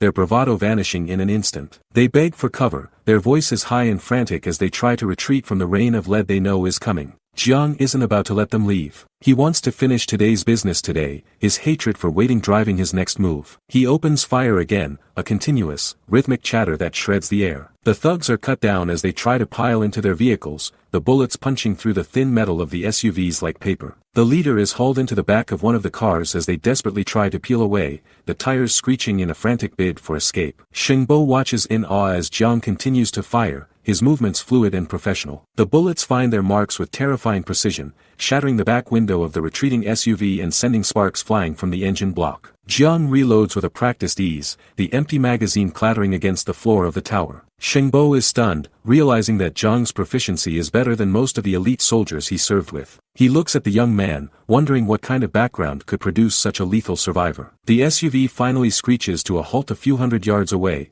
smoke pouring from under the hood and the body of the car riddled with holes. The thugs inside are trapped, their groans of pain echoing across the empty road. Jiang tells Shengbo to have Zhang Qi and the others come out to clean up the mess. He pauses, a dark, calculating thought crossing his mind. He considers letting the wounded thugs turn into zombies so the students can get some much-needed combat practice. He decides there's no rush and looks at the dying men on the road, stating simply that he has other plans for them. The scene shifts to another vehicle approaching the factory from a different direction. A man in a white suit is driving, his expression one of bored impatience as he asks if they are almost there. In the back seat, two women, Cui Jing and Wen Shuya, are lounging with an air of unearned superiority. Cui Jing is dressed in a provocative outfit, her makeup perfect despite the chaos of the world outside. Wen Shuya mocks her, pointing out how she always puts on an act whenever their leader, Li Shuxiong, is around. She asks if Cui Jing really thinks she can fool anyone with her little tricks. They pull up near the factory, and Li Shuxiong tells them to go inside while he waits in the car. Cui Jing complains about her heels, but when Shuya drags her along, reminding her that they need to get that loser, Jiang Xiaoyong, under control. They have no idea that the man they are planning to manipulate is the same one who just decimated an armed squad. Li Shuxiong watches them walk away, his eyes cold as he speaks into his phone, telling his people to be ready to move the moment he starts the engine. Inside his other vehicles, more armed men are waiting, their faces hidden in the shadows. They are prepared for a hostile takeover, believing that Jiang is an easy target who has simply stumbled upon a goldmine of supplies. The two women continue their walk toward the gate, Cui Jing boasting that she dressed up specifically to ensure they can easily control Jiang. She knows he's aware of her affair with Li Shuxiong, but she believes her charms are enough to overcome any resentment he might have. They stop dead in their tracks as they reach the road leading to the main entrance. The pavement is littered with bodies and the smoking wreckage of the previous attack. When Shuya gasps, her hand going to her mouth as she wonders if there was a shootout. They look at the blood and the twisted metal, realizing that these people have been dead for a while. They assume that two rival groups fought over Jiang's supplies and that Jiang himself is likely dead. Cui Jing doesn't show a shred of grief. She only wonders if the supplies are still there. Suddenly, a pair of bloodshot, milky eyes peers over the edge of the wrecked SUV. One of the thugs has already begun to turn, his body twitching with the unnatural hunger of the rabbit flu. The women reach the main gate and find it tightly shut, the silence of the facility feeling heavy and ominous. When Shuya wonders if the closed door means Jiang is actually okay, her voice trembling with a sudden spike of anxiety. Shanshan's voice suddenly booms from the tower above, demanding to know who they are and how they found this place. The women jump, their eyes darting upward to see the young girl looking down at them with a crossbow leveled at their chests. Cui Jing quickly puts on her best fake smile, her voice honeyed and manipulative as she shouts back that they are Zhang's friends. She even has the audacity to claim that she is Zhang's girlfriend, hoping to use the lie to gain entry. When Shuya whispers to her to be careful, pointing out the weapon in Shanshan's hand. But Cui Jing is arrogant, knowing that Li Shuxiong is nearby with pistols and can take Jiang down the moment the door is open. Jiang Xiaoyong steps out onto the balcony, his presence immediately commanding the space. He recognizes them instantly, the women who betrayed him in his previous life. He activates his Eye of Insight, his eyes glowing with a terrifying blue flame that seems to pierce through their very souls. Cui Jing tries to maintain her act, claiming they were worried about him and asking if he doesn't care about them anymore. Jiang just smirks, his voice a low growl as he asks if that beast Li Shuxiong is hiding nearby. He demands to know how many people he brought and what weapons they have. The women freeze, the color draining from their faces as they wonder how he could possibly know their plan. Jiang doesn't wait for an answer. He pulls a pistol and fires a shot that kicks up dust right between their feet. Cui Jing screams in terror, her fake persona shattering as she asks if he's crazy. When Shuya tries to speak calmly, warning Cui Jing not to provoke him because he has a gun. But Cui Jing is hysterical, daring him to shoot her dead, convinced he won't actually do it. Jiang smiles darkly, his voice filled with a chilling promise as he tells them that shooting them dead would be far too easy. A low, guttural growl echoes from the road behind them, followed by the sound of dragging footsteps. The women turn around and their eyes widen in pure, unadulterated horror. The thugs who were killed earlier have fully turned, their skin a sickly gray and their eyes glowing with a mindless hunger. They are the rabid flu patients, and they are closing in. Jiang watches with a cold, detached satisfaction as the realization hits the women. He tells them he's going to let them die at the hands of the monsters they helped bring to his door. The lead zombie lets out a terrifying roar,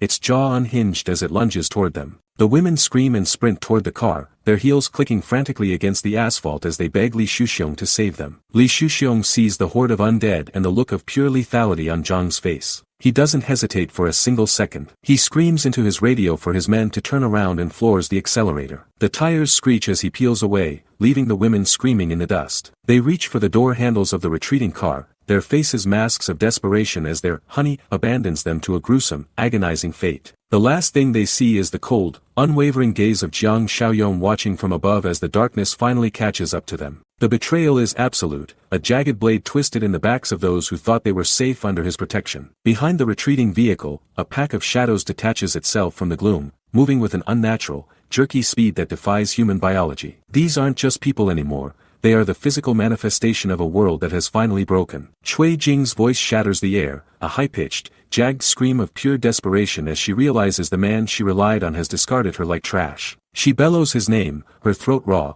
but the only response is the fading roar of the engine and the approaching shuffle of death. The realization hits her like a physical blow. She is nothing more than a distraction to buy him a few more seconds of life. Her eyes are wide, the pupils dilated with a terror so profound it seems to swallow her entire face. She clutches her designer bag as if it could somehow shield her from the monsters closing in, her knuckles white and trembling. The shadows behind her grow taller, their eyes glowing with a mindless, predatory hunger that sees her only as meat. She screams that she doesn't want to die like this, her voice cracking under the weight of her impending doom. The irony is suffocating. She spent her life manipulating others for comfort, only to be discarded in the dirt when the bill finally came due. A hand reaches out, not to help, but to seize. The movement is blurred, a frantic gesture of a woman who has lost everything but the instinct to survive for one more heartbeat. The sky above is a mocking, brilliant blue, a stark contrast to the red horror unfolding on the gray pavement below. The wind whips her hair across her face, stinging her eyes as she tries to find an escape that doesn't exist. The ground feels like it's tilting, the world spinning out of control as the first of the monster's lunges.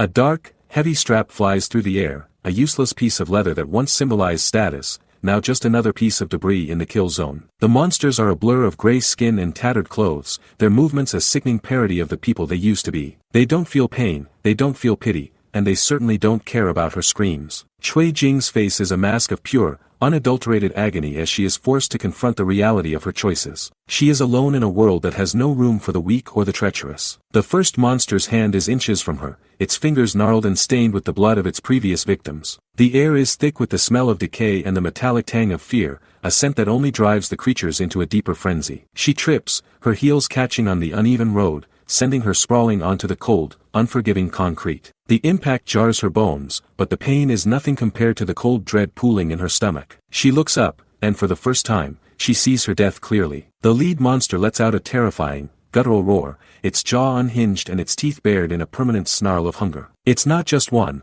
a whole swarm of them descends upon her, a tide of gray flesh that threatens to drown her where she lies. She tries to crawl away, her fingernails scraping against the asphalt, but it's a futile effort. The monsters are faster, driven by a biological imperative that knows no fatigue. She gasps for air, but her lungs feel like they're filled with lead, her heart hammering against her ribs like a trapped bird. The first bite is a shock of cold and heat, a sharp, tearing sensation that makes her vision explode into white light. She screams again, but this time the sound is wet, choked by the blood rising in her throat. The monsters swarm over her, a chaotic mass of limbs and teeth, their growls drowning out her final, desperate pleas. When Shia watches from a distance, her face pale and her body frozen in a state of shock. She sees her friend being torn apart, the brutality of the scene stripping away any lingering hope she had for a peaceful resolution. She realizes that the rules of the old world are gone, replaced by a singular, brutal law: survive at any cost. The blood stains the pavement, a dark, spreading pool that marks the end of Cui Jing's ambition and the beginning of a new,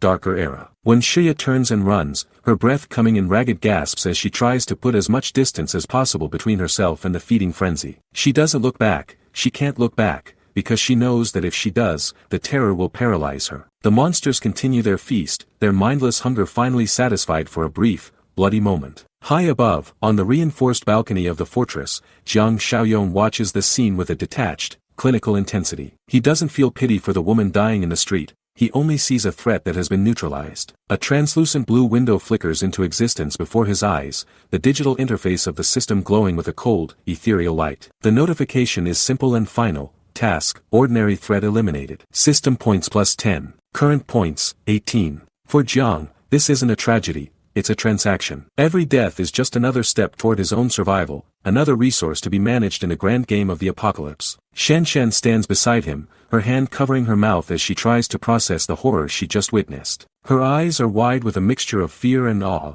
the reality of Jiang's world finally sinking in. She looks at him, searching for some sign of emotion, but his face is a mask of stone, his blue eyes fixed on the horizon. He is the architect of this sanctuary, a man who has already lived through this nightmare once and is determined to never be a victim again. Another chime echoes in the silence of the balcony, a new notification appearing on the screen. New task released. New task, street sweep. Task requirement: clear the infected and monsters wandering outside the base. 0%. Reward points, 10. Zhang's grip on the railing tightens, his mind already calculating the most efficient way to complete the objective. He knows that the peace inside these walls is fragile, maintained only by constant vigilance and the ruthless elimination of any external threats. Shen whispers, her voice trembling, asking if those people really just turned into zombies like that. She can't wrap her head around the speed of the transformation, the way a living, breathing human can become a monster in the blink of an eye. Jiang turns to her, his expression softening just a fraction, but his words are hard and uncompromising.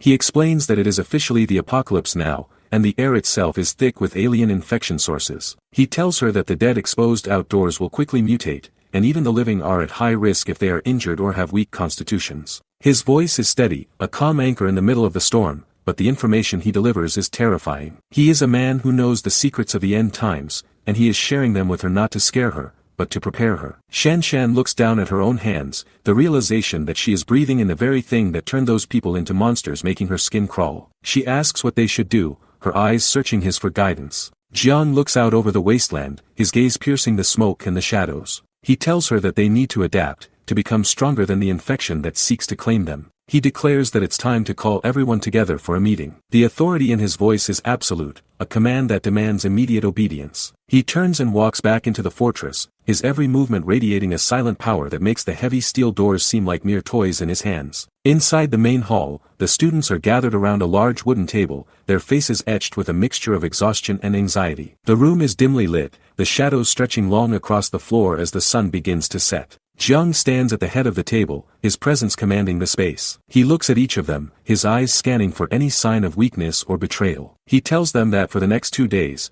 they must stay indoors and keep all windows and doors tightly shut. He explains that they need to let their bodies gradually adapt to the infection source, a process that will greatly reduce their risk of mutation. The students listen in silence, the weight of his words hanging heavy in the air. They are no longer just teenagers. They are survivors in a world that wants them dead. One of the students, his face pale and sweat beading on his forehead, asks about Chinchong. His voice is laced with a desperate kind of hope, a need to believe that their friend can still be saved. Zhang's expression hardens, his eyes flickering toward the closed door of the medical bay. He knows the truth, a truth that none of them are ready to hear. The scene shifts to the sterile, blue-tinged light of the medical room. Chinchong lies on a narrow bed, his body convulsing in a series of violent, rhythmic spasms. His skin is no longer the healthy tan of a young athlete, it is a sickly, bruised purple, the color of a deep, internal rot. Thick, black veins bulge beneath the surface of his flesh, snaking their way up his arms and across his chest like a network of parasitic vines. He is no longer human,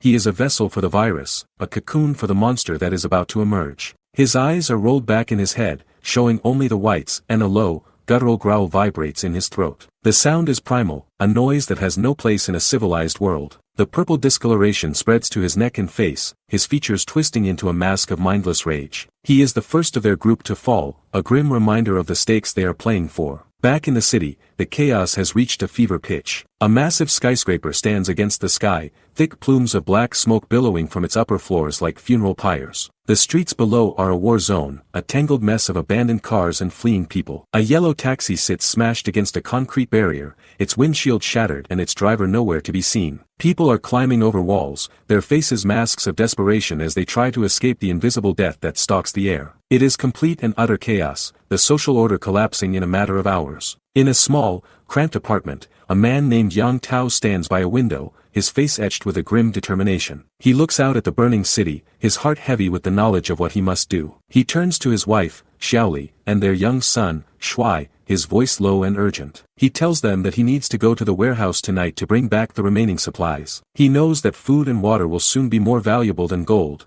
and he is willing to risk everything to ensure his family's survival. He tells Xiaoli to stay home and wait for him, warning her to never open the door for anyone but him, no matter who knocks. The fear in her eyes is palpable, but she nods, clutching her son to her chest. Suddenly, a loud, rhythmic pounding echoes through the apartment, the sound of someone kicking the front door with a violent intensity. Yang Tao freezes, his hand tightening around the grip of a golf club he grabbed for protection. He signals for his family to hide, his breath coming in short, sharp bursts. He approaches the door, his heart hammering against his ribs. He asks who it is, his voice trembling despite his best efforts to remain calm. A voice from the other side calls out, asking if he's home. Yang Tao exhales a breath he didn't know he was holding, a look of profound relief crossing his face. He thinks it's his boss, a man he trusted, a man he thought was his friend. He opens the door, ready to welcome a fellow survivor, but the moment the latch clicks, the door is kicked inward with a force that sends him reeling. A group of men in sharp, dark suits storms into the apartment, their faces cold and devoid of any mercy. They aren't here to help,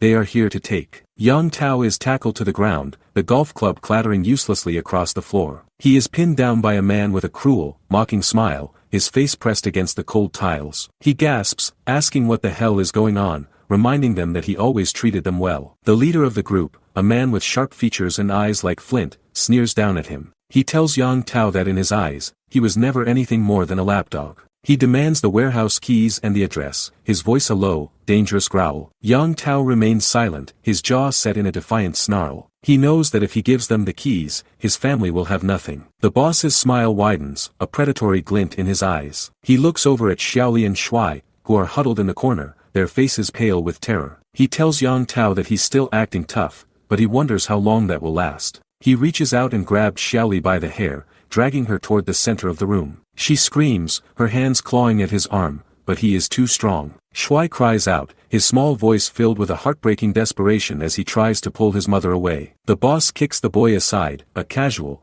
brutal movement that sends him sliding across the floor. Yang Tao bellows in rage, his body straining against the men holding him down, but it's no use. The boss leans in close to his ear, his breath hot and smelling of expensive tobacco. He tells Yang Tao that he has a choice: give up the warehouse, or watch his family suffer. He mentions Jiang Xiaoyong, his voice dripping with a mixture of envy and hatred. He says that if they could seize the supplies Jiang has stocked up at his factory, they would be set for life. Yang Tao spits out a warning, telling them to stop eyeing Jiang's stuff. He says that he saw Jiang when he was delivering goods, and the man is packing heat on his waist. He warns them that Jiang is not someone to be trifled with, that he somehow got wind of this disaster ahead of time and is prepared for anything. The boss just laughs, a cold, hollow sound that echoes through the apartment. He tells Yang Tao that's his problem to figure out. He offers a trade, Jiang's supplies for the safety of his wife and child. He calls it a fair deal, his eyes fixed on Yang Tao's face, waiting for the break. Yang Tao's defiance wavers, the weight of his family's lives crushing his resolve. He looks at his wife, her eyes pleading with him to do whatever it takes to save their son. He closes his eyes, a single tear tracing a path through the dust on his cheek. He knows he has no choice. The scene shifts back to the fortress, where the silence of the medical bay is shattered by a series of terrifying,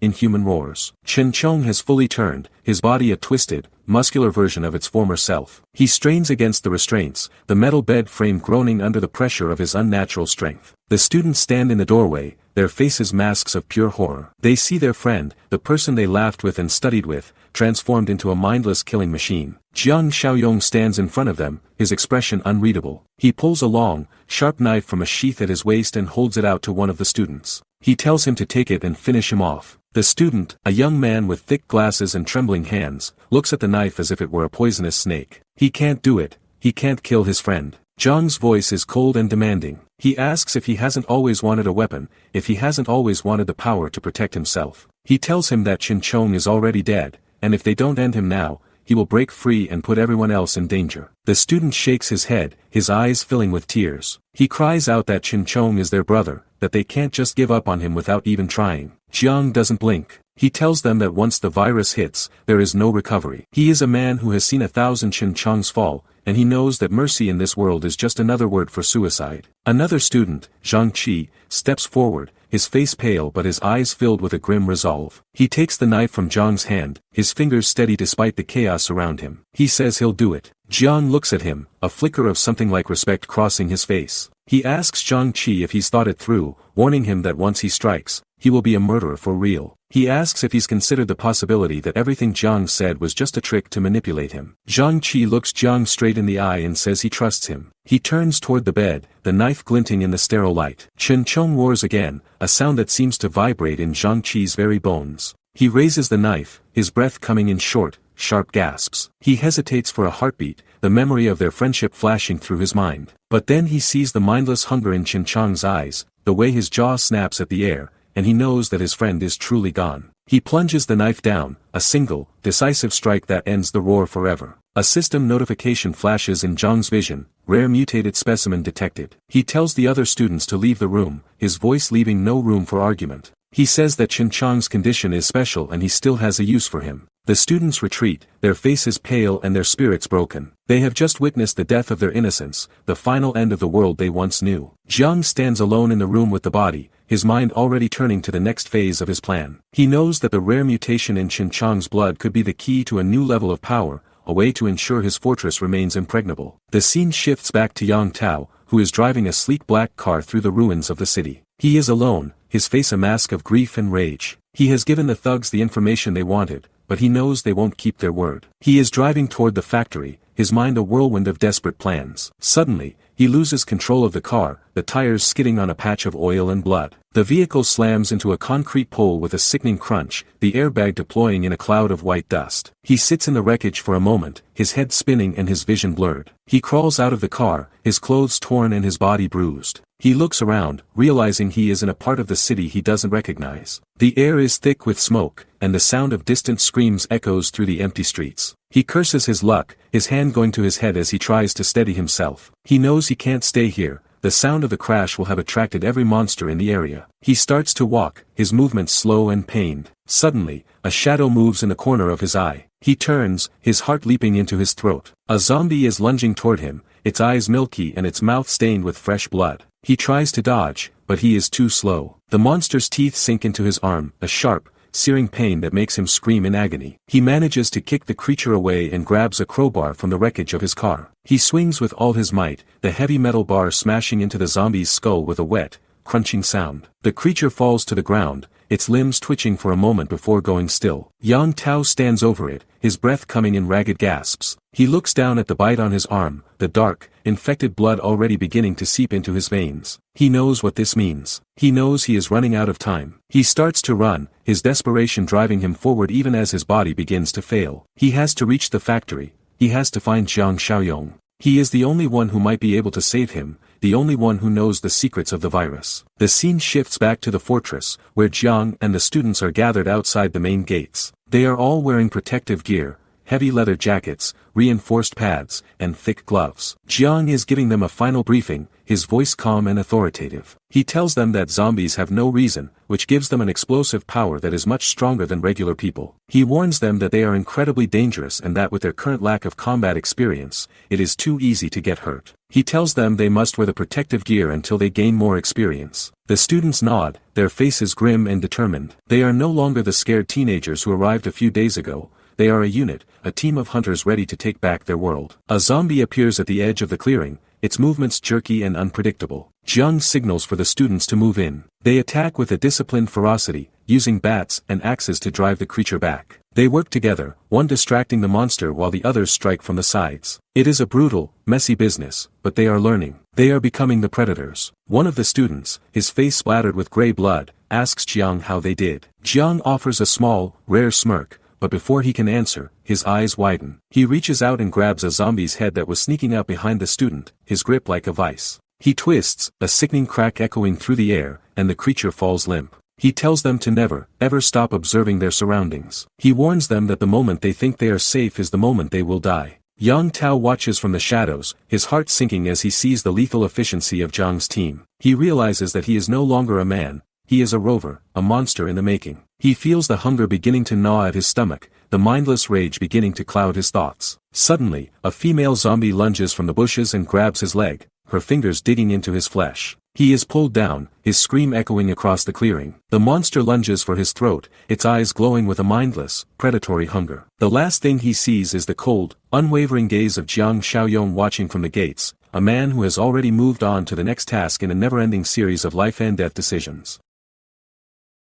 A crazed mutant sinks its teeth into a man's neck, blood spraying across the ground. The victim lets out a final, terrified gasp for air. A deafening bang echoes through the dark as someone screams in pure agony. The sounds of the apocalypse are becoming the new normal for everyone. Jiang stands over a fallen body with a smoking rifle in his hands. He's just finished clearing the area near his truck in the sun. Zhang Xingzhe stumbles forward, covered in blood and gasping for breath. He looks like a wreck, barely holding on to the last of his strength. Jiang looks at the man with a cold, piercing gaze, recognizing him instantly. He says the man's name, Zhang Xingzhe, with a tone of suspicion. Jiang limps toward him, shouting that he can't believe he's still alive to see Brother Yong. He looks desperate for any kind of help. Jiang spots a deep, bloody wound on the man's forearm. He points it out immediately, telling Zhang that he has definitely been bitten by them. Zhang stares down the barrel of Zhang's rifle, trembling with fear. He begs Brother Yong not to shoot because he has something important to say. Jiang tells him to stay back while Zhang admits he knows he's infected. He realizes he only has half a day before he turns. Zhang screams in total agony and rage about his former lackey, Yang Tao. He reveals that the bastard actually kidnapped his innocent wife and child today. Zhang begs Brother Yong for mercy, admitting he isn't exactly a saint. He insists he's never done anything truly evil and his family deserves a chance. Zhang grabs Zhang's clothes with his bloody hands and pleads for help. He asks him to save his family for the sake of the massive supplies. Jiang looks at the dying man with a cold gaze. He realizes that despite Zhang's greed, the man did actually provide a lot of useful help. Jiang looks at his group and thinks about the base's capacity. He notes that the current gender balance is off and they could use more women. Suddenly, a sharp system chime rings in Zhang's head. He looks at the notification and thinks that a new task makes this deal much more profitable. The system confirms the new task to rescue Zhang's wife and child for 25 points. It also tracks the ongoing street cleaning progress outside the fortress. Jiang finally gives Zhang a straight answer and accepts the deal. He tells him not to worry because he will personally take care of the family. Zhang slams his forehead against the pavement in a heavy bow of gratitude. He swears that he'll be Zhang's loyal servant in his next life. Zhang stays kneeling on the ground while Jiang stands over him with a wooden bat. He asks him what he needs to do for the rescue. Zhang clutches his blood-soaked shirt and pleads for Jiang to kill him. He is terrified of turning into a mutant and endangering his wife and son. Jiang turns his head and calls out to Shanshan. He tells her to go to the storeroom and bring out a bicycle for Zhang to use. Zhang sits on the ground looking up at the sky while Jiang stands over him with a wooden bat. He asks Jiang why he's helping. Zhang looks back at the ground with a small, sad smile on his face.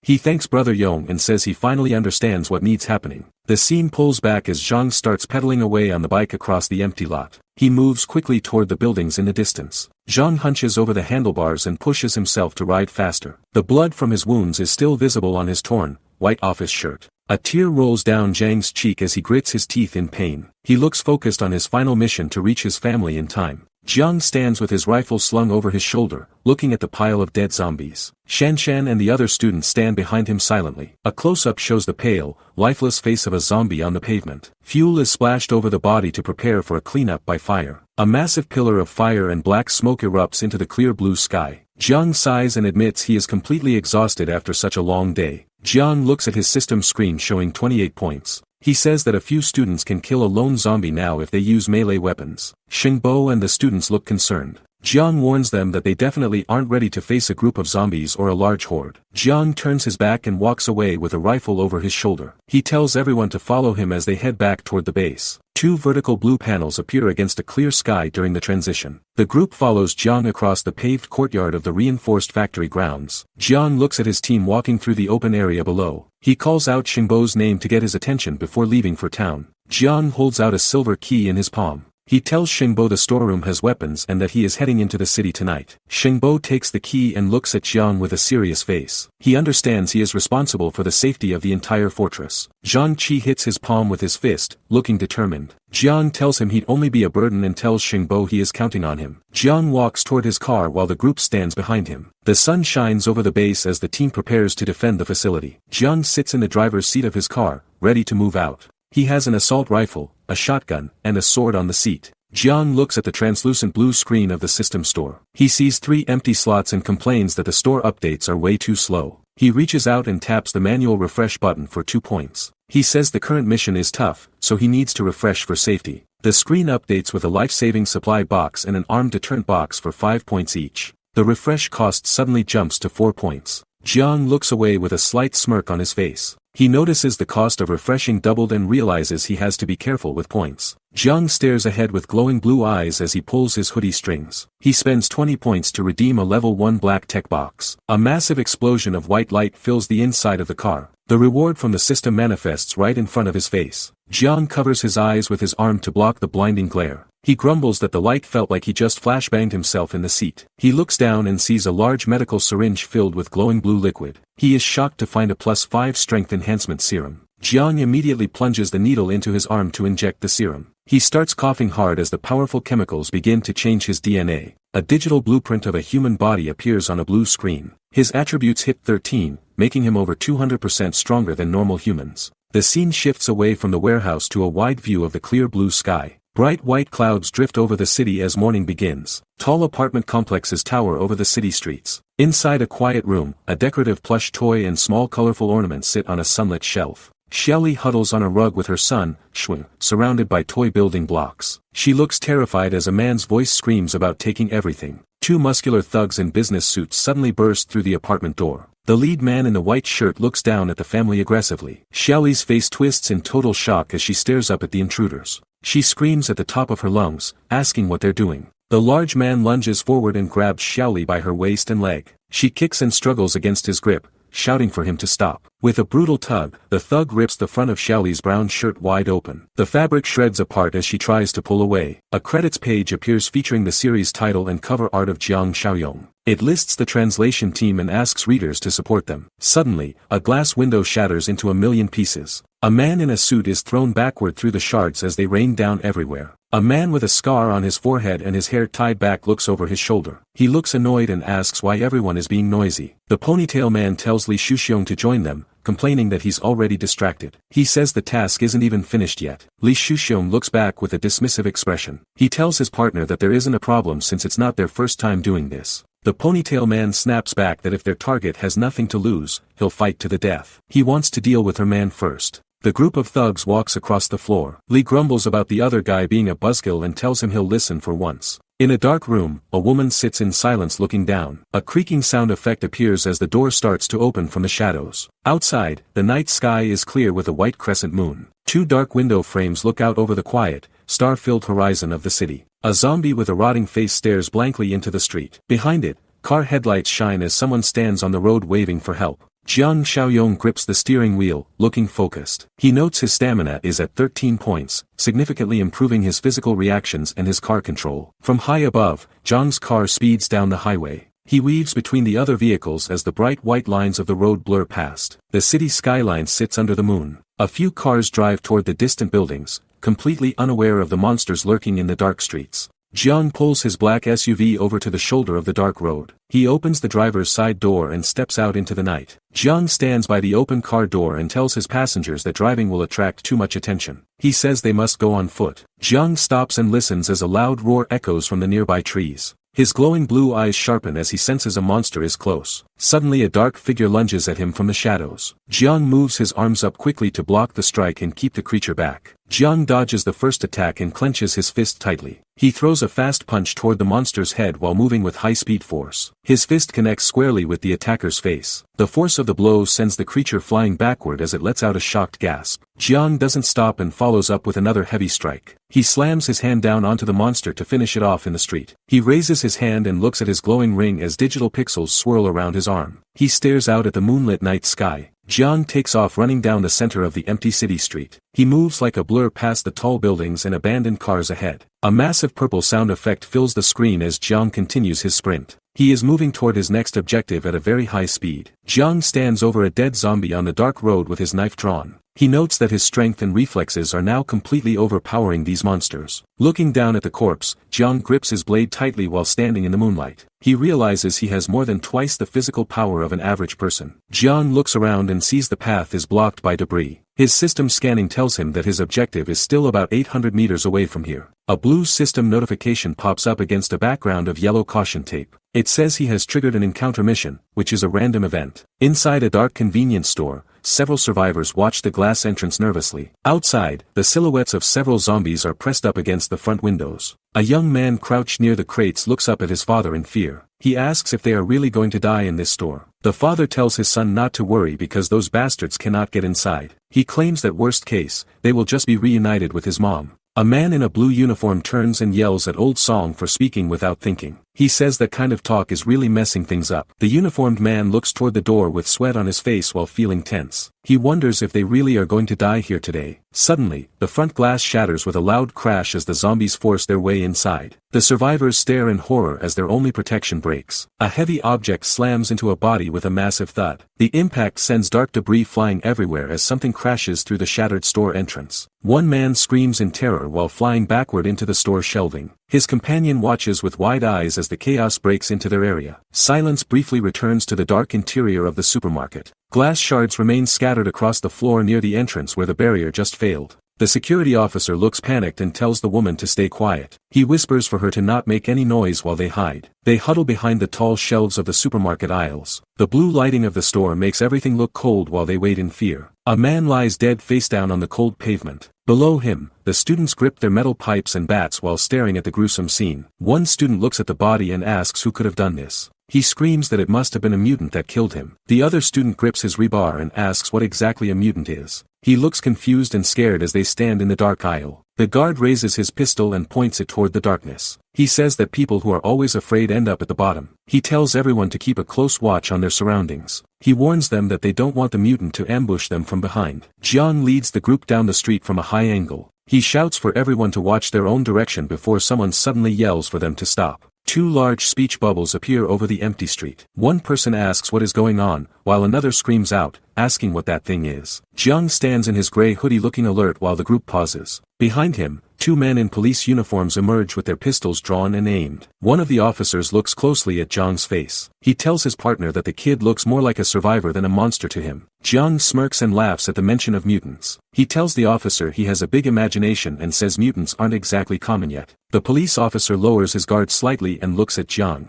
He tells the young man that it is far too dangerous to be out here alone. Jiang turns his head back toward the officers. He asks who they are and if it is just a few of them left in this area. The men stand together on the street. One officer asks about Rongxiang Garden and the mansion nearby, and Jiang says it is right across the street. The lead officer holds his gun up and looks confident. He says they can protect everyone, and Jiang laughs while thanking them for the help. The scene ends with a credits page featuring art of Jiang sitting down. It lists the names of the translation team to support the original creators. The officer looks over at Jiang and asks about Jinyu Mansion. He wants to know if Jiang is there to meet someone important tonight. The officer continues walking while looking back at Jiang. He asks if the person Jiang is looking for is a relative or perhaps a girlfriend. The officer stops and places a heavy hand on Jiang's shoulder. He tells Jiang that he needs to mentally prepare himself for what is coming. The officer clenches his teeth and calls some people beasts. Jiang looks up at him with a skeptical face and repeats the same phrase back. The officer explains that a gang of thugs is hiding in the Bu Mountain Villa area. They kill other survivors to take all their supplies. The officer waves his hand and tells Jiang to forget about it. He says they must stay vigilant whenever they run into any other survivors. Suddenly, a pale zombie lunges out of the shadows at the officer. He looks completely shocked as the monster screams and tries to bite him. The officer pulls his pistol and fires several loud shots. The muzzle flashes light up the dark street as he tries to kill the monster. After the shooting stops, the officer stands over the body. He is breathing hard and holds his gun tightly while looking down at the ground. The loud gunshots end up attracting a whole group of monsters. Multiple zombies turn their heads and start walking toward the sound of the fight. The police officer scans the dark street while gripping his pistol tight. He is looking around quickly as the sound of approaching monsters gets louder. He finally spots a vehicle and shouts that he found it. He yells for the group to hurry up and get into that blue bus. Jiang watches the survivors and thinks that running recklessly attracts more zombies. He knows a bus is good for defense but has no escape route. Jiang sprints toward the blue bus as a zombie lunges from the shadows. The officer shouts for the kid to hurry up and keep up. The group scrambles to get inside the vehicle as fast as possible. The officer grunts and slams his hand down to secure the bus entrance. Inside the bus, one of the survivors looks out the window in a panic. He screams that the monsters haven't given up and are still gathering. The officer clenches his teeth while a rotting zombie slams against the glass right behind him. The creature is desperate to get inside the bus. Dozens of pale hands press against the blue metal and glass from the outside. The entire bus is being surrounded by a massive growing horde. The officer puts his full weight against the door to keep it shut. He screams that he can't hold on to the door for much longer. A look of pure shock crosses the officer's face as he notices something through the glass. He gasps in confusion while trying to stay upright. Jiang lunges forward with a blurry burst of speed to reinforce the door. The police officer looks on in total disbelief at the kid's sudden power. The officer wonders how Jiang has such incredible strength. Jiang tells him he'll block the door and orders the others to smash windows and fight back. The officer quickly agrees and runs toward the middle of the bus. Jiang stays behind, keeping his palm pressed firmly against the glass to hold everything. Outside, the blue bus is surrounded by a group of hungry zombies. They claw at the metal and glass, trying to find a way inside. A survivor inside the vehicle screams in pure terror as the pressure mounts. He looks completely overwhelmed as the sounds of the monsters fill the air. The officer uses a long pole to strike at the zombies through the broken gaps. He grunts with effort while trying to keep the monsters away. The survivors huddle together while trying to keep the perimeter secure. The officer grips his pistol tightly, looking for any opening to take a shot. Jiang calls out to the officer to use a new weapon. The officer looks down in confusion while wondering what the young man is talking about. Jiang reveals a high-tech tactical crossbow from out of nowhere. The officer is stunned and asks where he could have possibly gotten a weapon like that. Jiang tosses the heavy crossbow over to the officer. The man catches it with a surprised grunt, feeling the weight of the powerful weapon in his hands. Thugs and survivors scramble around a large blue bus in the street. One man shouts at a zombie to get lost while bodies litter the pavement. Two dark blue vertical shapes stand out against a stark white background. This visual transition marks a shift in the story's focus or the location. Yi Ming grips a metal pipe and shouts with a look of pure madness. He claims they are children of fate who have survived twice now. Jiang stands calmly in front of the bus while his eyes glow with power. He adjusts his hoodie and prepares for whatever threat is coming next. The crescent moon shines over the dark landscape. Back at the base, a student thinks to themselves that they hope everything goes smoothly for Jiang. Inside the hallway, Yi Ming speaks up to the rest of the group. He suddenly volunteers to handle the guard duty for the entire night. Shengbo adjusts his glasses and looks at the young man with suspicion. He asks why Yi Ming is suddenly acting so enthusiastic about working. Yi Ming yells back at Shengbo to mind his own business. He claims he's always been this hardworking and tells him to stop talking nonsense. The group leader decides to trust him since he's acting so brave. He tells the other students to head back to their rooms now. The leader gives a final warning for Yi Ming to be careful and wake them if anything happens. Yi Ming tells him not to worry. Yi Ming sits on a wooden stool on the balcony, staring out into the dark night. He looks serious while keeping watch over the grounds. He thinks to himself that there is no time to waste. He needs to get everything sorted out before Jiang Xiaoyong finally returns to base. Inside a quiet room, an elderly man with a white beard lies fast asleep in his bed. He remains completely unaware of any nearby danger. The room stays silent as the old man rests under the covers. The cool blue moonlight filters in while he continues to sleep very peacefully. A brief transition shows a credit page with Jiang Xiaoyong battling a massive horde of red-eyed zombies. The hero remains focused on his difficult survival. The scene fades through a dark gradient as the perspective shifts back to the interior of the base. The tension begins to rise in silence. A close-up shows the old man's face while he is still dreaming. He looks calm despite the suspicious movements happening right beside his bedside. Suddenly, the old man's eyes snap wide open in total shock. A loud sound effect highlights his realization that someone is standing in the room. Yi Ming looms over the bed, looking sweaty and panicked. He shouts, "Damn it," as he realizes the old man has actually woken up early. The old man lets out a pained cry of "Arg" as the situation turns violent. He struggles while being confronted by the younger student today. Lu Yiming sprints down the hallway as fast as he can. He's making a break for it and doesn't plan on looking back right now. The girl and the other students watch him bolt. She screams out that Lu Yiming stole the supplies while they all stand there completely stunned. The old man yells for the group to hurry up and stop him. He demands to know what the hell Lu Yiming is actually doing. Lu Yiming leaps down the stairs and through the storage area. He is moving with insane speed to get away from the rest of the group. He kicks over a heavy ladder and a bucket to block the path. The loud crash echoes as he tries to slow down his pursuers. Shengbo looks over the railing and curses the sneaky brat. He realizes the kid just played them and escaped into the lower levels alone. Lu Yiming enters a quiet room and stops dead in his tracks.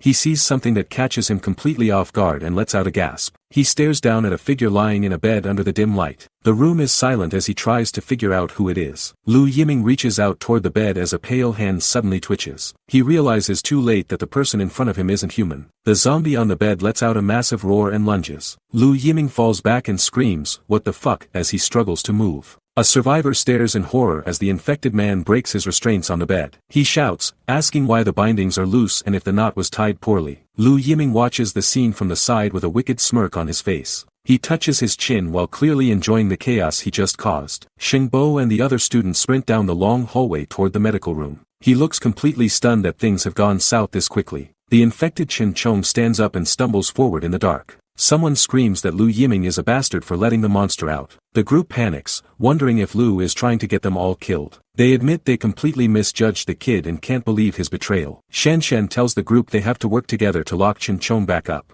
Shengbo orders everyone to use the combat methods Jiang taught. The four students charge across the room at the pale monster. One of them shouts at the top of his lungs for them to not let him bite. Shengbo sees an opening and prepares to strike the target. He shouts that now is their chance while lunging toward the infected man's back. Shengbo wraps his thick arms around Chen Chong's neck in a powerful chokehold. He grunts for the monster to take this while holding on tight. The rest of the students jump in to help restrain the thrashing zombie. Chen Chong growls in anger as the team works together to pin him. The elderly man shouts instructions to the group while pointing toward the hallway. He yells at them to be careful while tying the target up and moving him back to the medical room. Heavy hands slam down on the back of the infected man to pin him to the floor. The impact creates a loud thud as the group finally manages to restrain the struggling student. The old man stands in the hallway, staring down at the floor with a worried expression. He remains silent while sweat beads roll down his face after the intense physical struggle. Shengbo looks over his shoulder at the group while feeling a sense of confusion. He wonders if it's just him, or if it actually felt surprisingly easy to subdue the monster.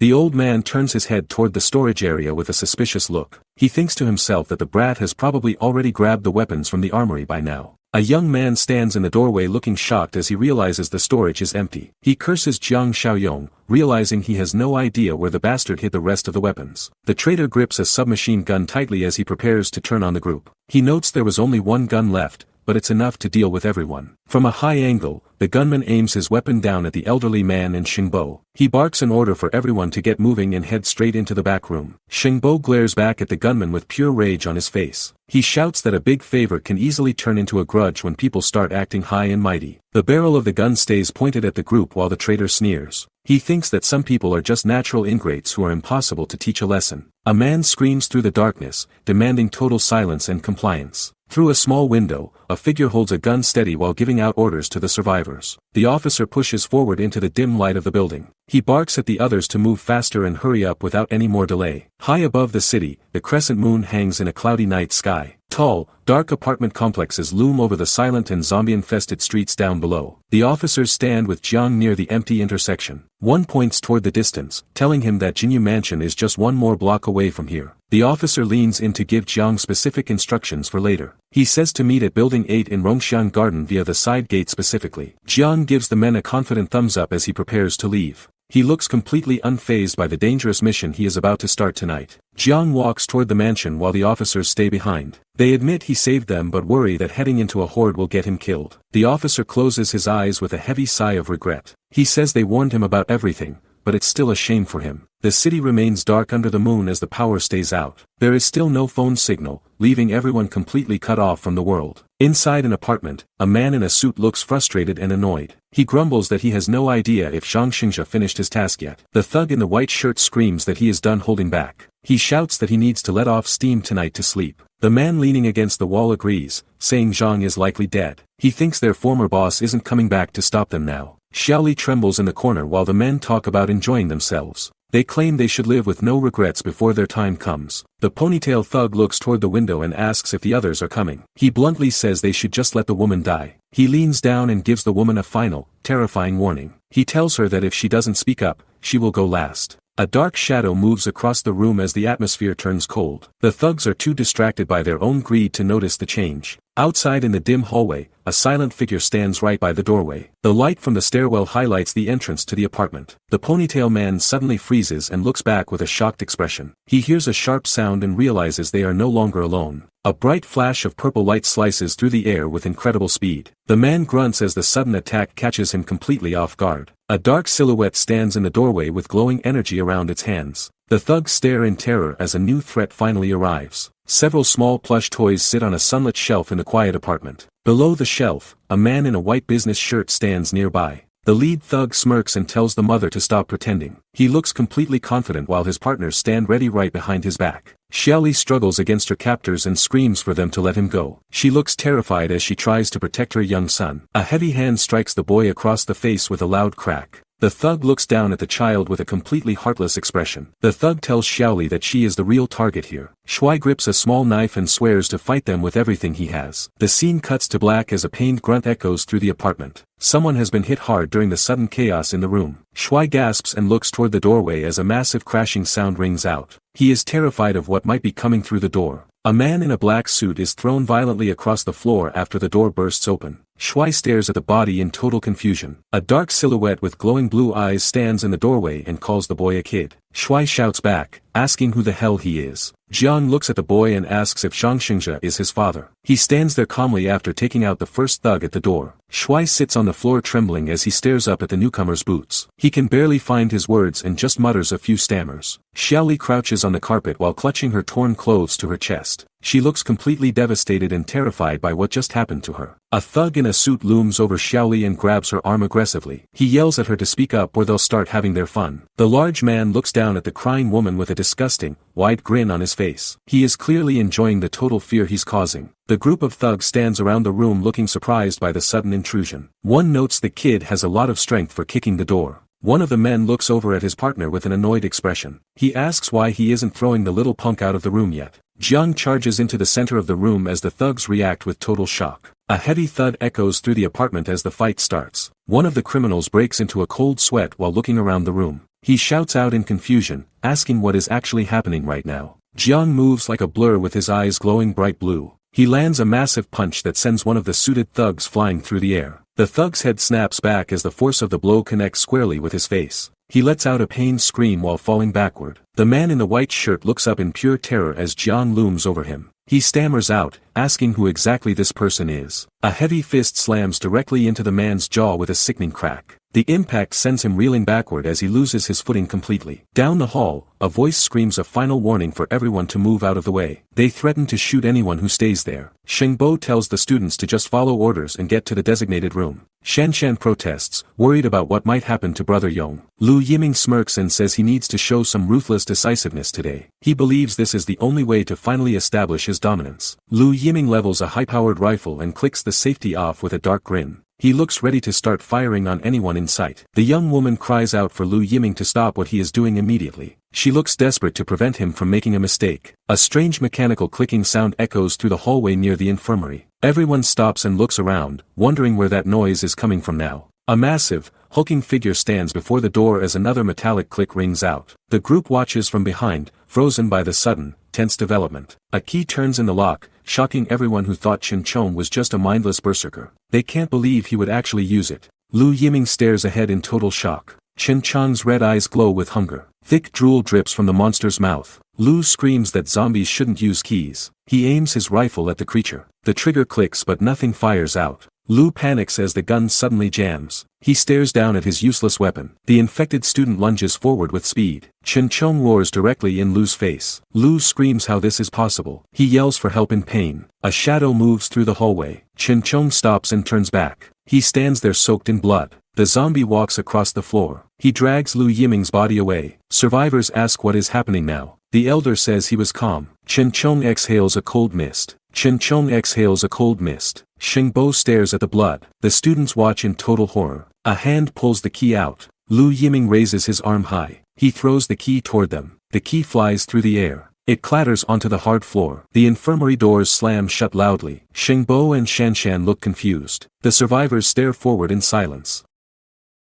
Inside the apartment, the floor is littered with the unconscious bodies of the thugs who dared to threaten Zhang Xingzhe's family. Xiaoli huddles on the carpet, clutching her son Shuai as they stare at the mysterious man who just decimated a room full of armed criminals. Jiang stands tall, his presence filling the cramped space. Shuai looks up in a daze, his face pale from the violence he just witnessed. Xiaoli pulls him closer, her voice trembling as she demands to know what Jiang is planning to do with her child. She sees a predator in the room, unaware that this man is their only hope for seeing another dawn. Jiang Xiaoyong ignores the woman's fear and focuses his piercing blue eyes directly on the boy. He gives a simple, blunt command for the kid to step forward. There is no warmth in his voice, only the harsh reality of a mentor preparing a student for a hellish future ahead. Shuai stumbles toward his mother, trying to reassure her that he isn't hurt despite the chaos. Jiang watches them with a clinical detachment, measuring the boy's spirit against the brutality of the new world. He knows that in this apocalypse, a person's value is determined solely by their ability to kill. Jiang reaches into his gear and produces a sharp tactical knife, extending the handle toward the boy. He tells Shuai to take the weapon without hesitation. He isn't offering a gift, he is handing over the burden of survival in a world where the law of the jungle is now absolute. The boy's hand shakes as his fingers close around the cold steel of the blade. Sweat beads on his forehead and his eyes go wide with a primal terror he's never felt before. He looks at the weapon, realizing that the playtime of his childhood has been replaced by the weight. Xiaoli erupts in a frantic scream, her motherly instincts clashing with the grim reality Jiang is imposing. She begs him to stop, crying out that Shuai is nothing more than an innocent child who shouldn't touch such things. She still clings to the morality of a society that burned down yesterday. Jiang Xiaoyong turns his cold gaze toward her, his expression unyielding and devoid of pity. He tells her flatly that the world where children were protected is gone forever. Starting today, every person must justify their existence through strength, or they will simply become food for the monsters waiting outside. He leans in, his face inches from the boy's, driving the point home with a terrifying clarity. He tells Shuai that from this moment on, he is the only line of defense between his mother and the horrors of the wasteland. Jiang is forging a warrior because he knows kindness equals death. Shuai stares with wide, trembling eyes as he grips the hilt of his blade. Behind him, the massive silhouette of a fallen thug serves as a grim reminder of the violence he just witnessed. The boy is paralyzed by the sudden weight of the weapon in his hand. A primal scream rips from Shuai's throat as he lunges forward with desperate ferocity. Tears stream down his face, blurring his vision, but his intent is clear and lethal. He is no longer a child. He is a cornered animal fighting for his mother's life in a dying world. The cold steel finds its mark with a sickening, wet thud against the floor. A spray of dark crimson paints the concrete, marking the definitive end of the struggle. The sound of the strike echoes through the apartment, signaling the final loss of the boy's innocence. Shuai stands over the unmoving body, his chest heaving as blood drips slowly from the tip of his knife. The silence in the room is heavy, broken only by the boy's ragged breathing. He has successfully crossed a line that most adults would fear to touch in this apocalypse. Xiaoli looks up at the scene with a hollow, haunted expression, her world shattered beyond repair. Shuai turns toward Jiang Xiaoyong, his voice a fragile whisper as he asks if his father is already dead. The boy is searching for a lie, but Jiang only deals in the cold reality of survival. Jiang Xiaoyong looks back with glowing blue eyes, his face a mask of unwavering truth. He confirms that the boy's father is gone, refusing to sugarcoat the tragedy for the sake of comfort. In this new world, false hope is a poison that leads to a quick death. Xiaoli pulls her sobbing son into a tight, protective embrace as the weight of their loss finally crashes down. Above them, the blood-stained knife hangs in the air like a cursed relic of their survival. They are alive, but the cost of that life is forever written in red. Desperation takes hold of Xiaoli as she pleads with Jiang to take Shuai under his protection. She offers herself and anything else she has left, knowing they won't last an hour on the streets alone. She recognizes Jiang as the only power capable of defying the chaos outside. Jiang Xiaoyong narrows his eyes, his analytical mind already calculating their utility to his fortress. He accepts the burden, his voice dropping to a low, authoritative register that promises a brutal kind of security. He is no longer just a rescuer, he is now their absolute commander. The trio moves toward the exit, Jiang leading the way with a high-powered assault rifle leveled at the darkness. A shimmering blue aura surrounds them, signaling the system's recognition of his new team members. They leave the apartment behind, stepping out into a world that belongs to the strong. The survivor stares at the pile of rotting corpses with a look of pure disbelief. He wonders what kind of monster could possibly wipe out this many zombies single-handedly. Jiang Xiaoyong starts to walk away, his mind already on the next objective. The young man reaches out a hand, begging the powerhouse to wait before he disappears into the shadows. Jiang looks back over his shoulder, his glowing blue eyes piercing through the dark like a predator. He has no time for idle talk while his targets are still in danger. Jiang grips his assault rifle while the survivor points toward the nearby complex. He confirms that Building 8 is straight ahead, confused why a lone warrior would head toward the heart of the monster's nest. High above the streets, the voices of thugs echo through the concrete canyons of the residential area. They bark demands about splitting supplies and taking young women, revealing the true scum ruling this block. The camera pans up a sterile apartment hallway to the third-floor marker. Tension hangs heavy in the air as the sound of heavy boots approaches the barricaded units. A group of armed bandits stands ready in the corridor, their faces twisted with greedy intent. They have traded their humanity for weapons, holding the remaining survivors at gunpoint. The lead thug glares at the door with a cold, murderous sweat on his brow. He delivers a 10-minute ultimatum, promising a total bloodbath if the residents do not surrender everything they own. Inside the room, a young woman trembles as the weight of the threat sinks in. She whispers a desperate vow that she will never let herself become a plaything for these monsters. The survivors huddle together, whispering a plan to hold the line at all costs. They prep their meager defenses, knowing that the only thing between them and a nightmare is that narrow hallway. The thugs realize they are no longer the only ones with an arsenal in this building. They acknowledge that Jiang Xiaoyong's firepower is a direct threat to their operations. A criminal with a toothpick sneers while ordering his men to cut off the water supply immediately. He plans to starve the survivors out and see how long they can last. Shuai looks up at Jiang Xiaoyong while the man stands ready with a loaded assault rifle. The boy asks Uncle Yong if these men are truly the villains he thinks they are. Jiang confirms the boy's fears while his eyes glow with a chilling blue intensity. He identifies these men as the same trash that tormented Shuai and his mother. The atmosphere in the hallway reaches a breaking point as the rescuers prepare for a violent breach. Every second of silence only adds to the mounting dread within the mansion. The lead officer barks orders at his squad to secure the stairwell without being seen. He decides to head downstairs alone to investigate the noise coming from the floor below. The policeman crouches low beneath a window while checking his surroundings for any signs of an ambush. He keeps a firm grip on his weapon as he scans the dark corridor. A massive white explosion suddenly shatters the silence with a deafening roar and blinding light. The force of the blast sends debris flying across the narrow hallway. The officer is caught in the shockwave and reels back with a look of total confusion. His ears ring as he tries to recover his senses after the sudden detonation. The rest of the survivors stare toward the source of the blast with faces full of terror. They realize the battle has finally begun and no one is safe anymore. The officer stares upward with sweat beading on his forehead. He is completely paralyzed by the sight of the figure looming over the rooftops. From high above, Jiang Xiaoyong targets the ground from the ledge of the skyscraper. The distance between him and the street level makes the survivors below look like ants. Jiang Xiaoyong levels his assault rifle and locks his gaze through the sights. He prepares to unleash hell on the thugs who thought they owned the city. The night air remains still as the focus shifts back to the brutal reality of the urban war zone. Every second of silence is a countdown to the next exchange of gunfire. Bright muzzle flashes illuminate the dark alley as Jiang sprays a hail of lead down at his targets. The rhythmic chatter of the rifle drowns out the distant moans of the infected. One of the thugs desperately grips his pistol and tries to find a target in the blinding light. His hands shake so violently that he can barely keep the weapon steady. The officer lets out a blood-curdling scream as the impact of the attack sends him tumbling backward. He realizes too late that he is facing a professional killer. Jiang Xiaoyong stands silhouetted against the towering apartment blocks under a pale crescent moon. He watches the chaos unfold with the detached coldness of a true predator. A dark smirk plays on Jiang's face as he mocks the pathetic attempts of the survivors below. He calls them amateurs, fully aware that they are completely outclassed. The lead thug huddles behind a concrete wall, gasping for air and sweating in pure terror. He wonders where this lunatic came from, realizing his group is being systematically dismantled. The pinned thug screams in a panic, his face dripping with sweat as he orders his partner to open fire. He demands they shoot Jiang Xiaoyong immediately while he is still occupied holding him down. His voice is a jagged edge of desperation, knowing his life is currently dangling by a very thin thread. The second attacker raises his handgun with trembling hands, his eyes wide as he takes aim at Jiang's head. He hesitates for a split second, the pressure of the moment nearly crushing his resolve. The air is thick with tension as the survivor in the background watches the execution about to take place in silence. He pulls the trigger with a frantic jerk, expecting a lethal muzzle flash to end the confrontation right then and there. Instead of a bang, the mechanism jolts uselessly in his grip. His face pales as the realization hits him that his only advantage has just vanished into thin air. A series of hollow metallic clicks echo through the quiet alley, mocking the gunman's pathetic attempt at murder. Jiang lets out a sharp,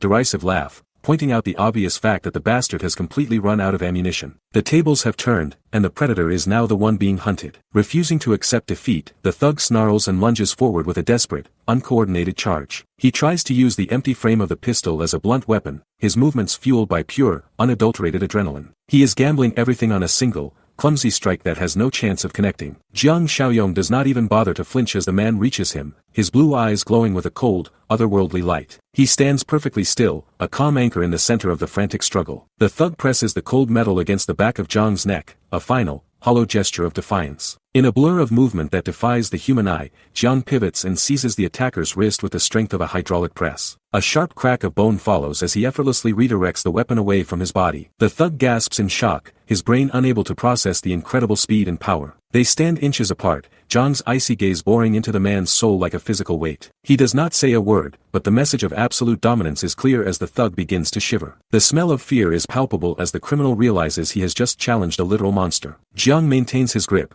pressing the attacker's own weapon against his throat to show him just how helpless he really is. He has complete control over the man's center of gravity, turning the attempted assassination into a humiliating display of weakness. The cold efficiency of the move proves he has operated at this level before. With a swift, fluid motion, Jiang produces his own submachine gun, leveling the barrel directly at the man's chest. He stands over the defeated thug, the weight of the heavy firearm promising a very different outcome than the empty pistol. The confrontation is over, and the price for this betrayal is about to be paid. Jiang lowers his weapon as the last of the immediate threats hit the floor. The room falls silent as the weight of his dominance settles over the blood-stained carpet. He walks toward the center of the hall, his blue eyes scanning for any remaining movement. His expression is frozen in cold practicality as he maneuvers through the wreckage of the fight. Even when surrounded by the few thugs still standing, Jiang doesn't flinch or change his pace. He knows his enhanced strength makes their amateur weapons nothing more than toys. He bellows for anyone still hiding to come out and face him immediately. The command echoes through the building, a final warning to those who chose the wrong side. The silence that follows is heavy with the scent of gunpowder and desperation. Jiang waits in the shadows, his senses dialed to the maximum as he prepares for the next move. Little Shuai runs up to him, his eyes shining with pure hero worship. The boy shouts that his Uncle Yong looked amazing, the fear of the previous moments completely forgotten. Jiang reunites with the police officer and the boy near the entrance of the mansion. He looks at the new group approaching and demands to know who these people are. The officer explains that these survivors are from the Baikuishan Villas area. His face is tight with worry as he realizes the scale of the local gang problem. A group of men in yellow uniforms jogs toward them, calling out to the officer they know as Brotherly. They appear organized, acting as a small pocket of order in the dying city. They report that the people Jiang just handled were part of a larger armed gang. These criminals are resourceful and dangerous, turning the local neighborhood into a private hunting ground. Jiang Xiaoyong stares into the dark as memories of his past life resurface. He realizes his old enemies might be the ones terrorizing this specific district. The officer explains how the armed gang used stolen weapons to crush every smaller settlement in the area. The local survivors never stood a chance against that kind of organized firepower. One of the men describes the gang's pattern of kidnapping women and forcing cowards to join their ranks. They are building a twisted kingdom on the ruins of the city. Jiang looks up with a sharp intensity that makes the air feel cold. He asks for clarification as his shock turns into a focused predatory rage. Jiang points toward the captured thugs and tells Brotherly to secure their handguns and spare magazines. He is systematically stripping the enemy of their resources to arm his temporary allies.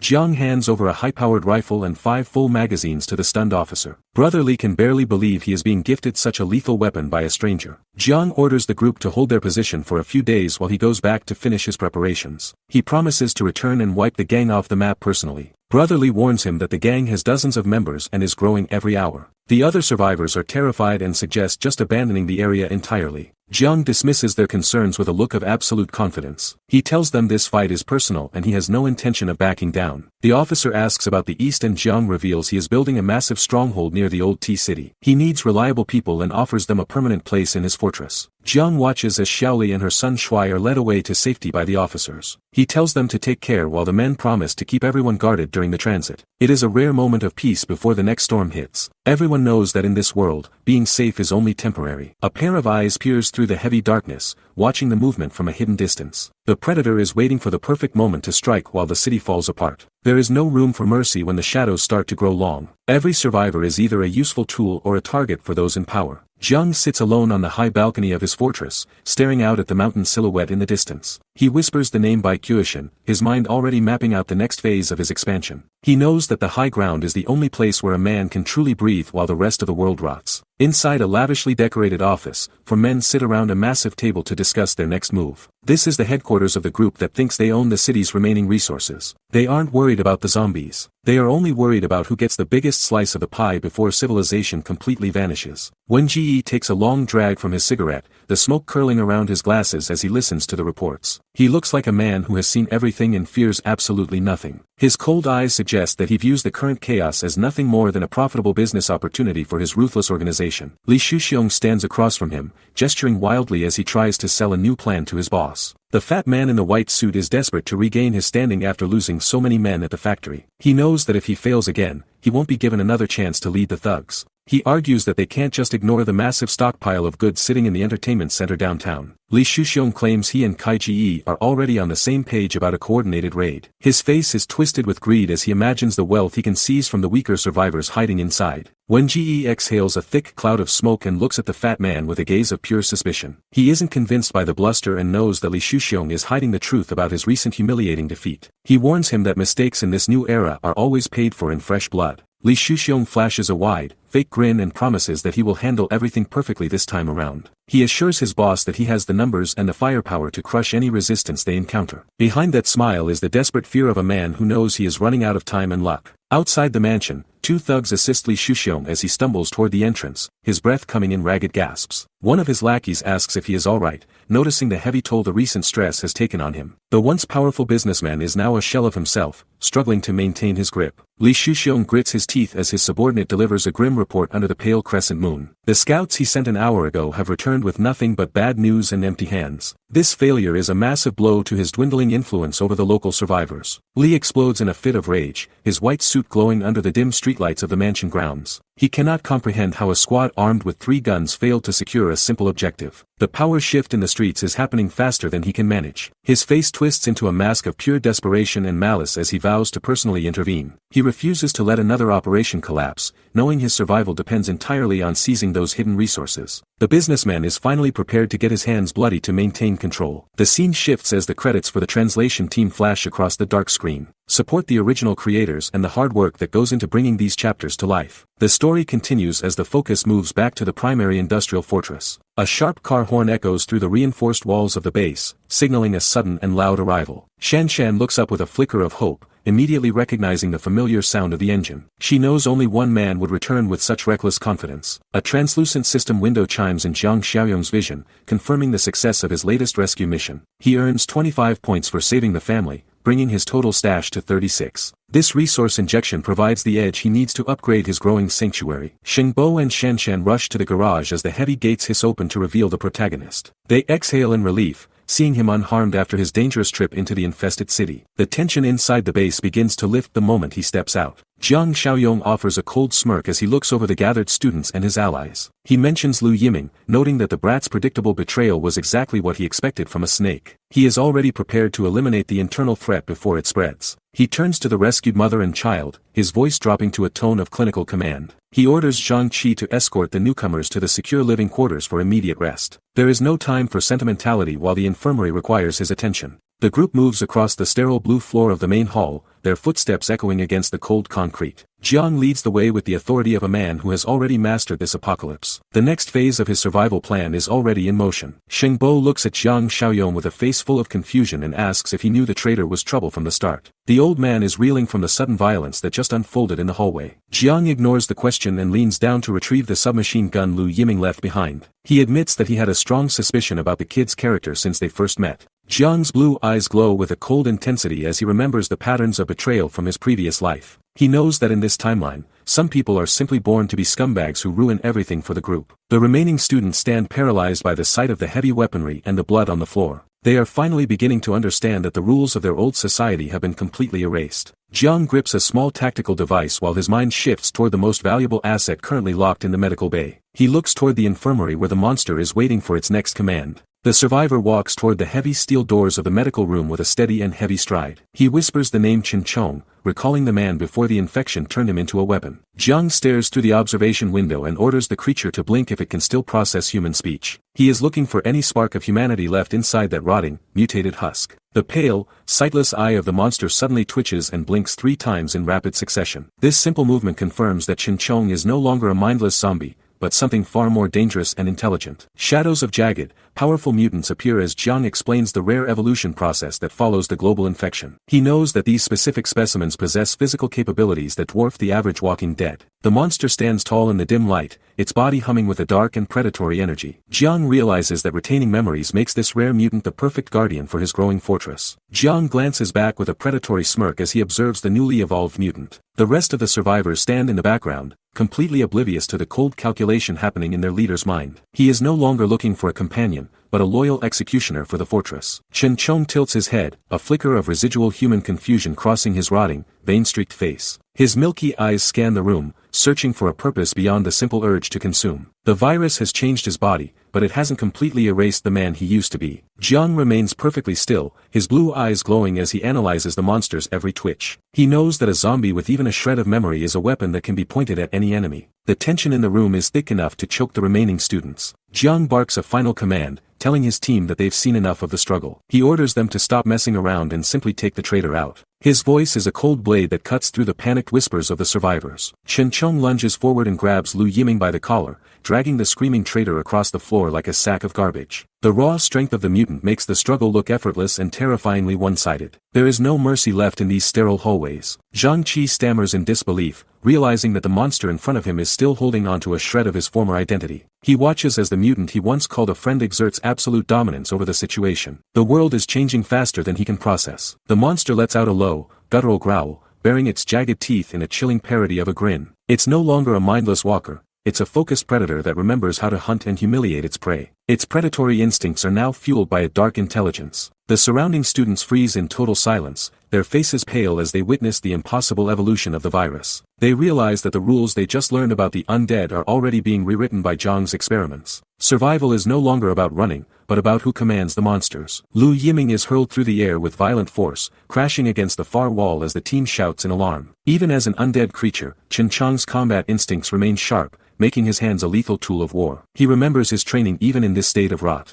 The scene fades out over the cold industrial landscape of the fortress under a bruised and dying sky. The power balance has shifted again, and Zhang's grip on this world has never been more absolute. The era of the human survivors is over, and the era of the commander has begun. Zhang Xiaoyong relaxes on his bed while scrolling through the digital shop for new survival gear. He notices a hidden achievement bonus has finally unlocked a premium section of the inventory. He sits up with a start when he spots a rare level 2 supply box among the common items. This black tech crate represents a massive leap in power that he has never encountered before. Zhang narrows his eyes as he calculates the 50-point cost for the advanced technology. He decides to open his smaller crates first to clear inventory space before making the big purchase. He taps the floating interface and confirms the purchase of the level 1 armed deterrent supply box. The system immediately deducts 5 points and floods the room with a bright blue light. The loot screen reveals a high-powered Barrett sniper rifle and a rare otherworldly infection inhibitor. These specialized tools give him the lethal reach and medical security needed to survive the city. Jiang marvels at the raw power of an anti-material rifle dropping from such a low-tier crate. He realizes the inhibitor is a game-changer that can stop a zombie infection before it takes hold. He points at the screen with a sharp smirk while planning his next move for the morning. Securing enough points for the level 2 box is now his absolute priority for the next mission. Under the cold light of the moon, the fortress remains silent as the night patrol maintains a watchful eye. The industrial complex is slowly transforming into an impenetrable castle for the elite survivors. Morning light breaks over the towering walls of the stronghold as the daily routine begins in earnest. The clear blue sky offers a brief moment of peace before the brutal training starts. Jiang stands before the survivors and declares that mandatory marksmanship training begins immediately for everyone. He knows that in this dying world, the weak are nothing more than food for the monsters. Jiang distributes a stash of heavy shotguns and tactical rifles to the able-bodied survivors gathered in the main hall. He understands that in this brutal new world, every person within his walls must become a lethal asset if they intend to survive the long nights ahead. The rhythmic chatter of gunfire rips through the training ground as high-velocity rounds shred tin cans and glass bottles with clinical precision. Constant target practice is the only way to ensure these terrified civilians do not freeze up when the real monsters eventually breach the gates. Jiang tells Shengbo that he is heading out to Yongxiang Garden to secure a new group of survivors before the local gangs find them. The old man nods in grim agreement, accepting the heavy responsibility of holding the fort while the commander handles the dangerous field work. Jiang Xiaoyong turns his icy gaze toward the mutated Chen Chong and commands the silent beast to follow him into the wasteland. The loyal monster growls in acknowledgement,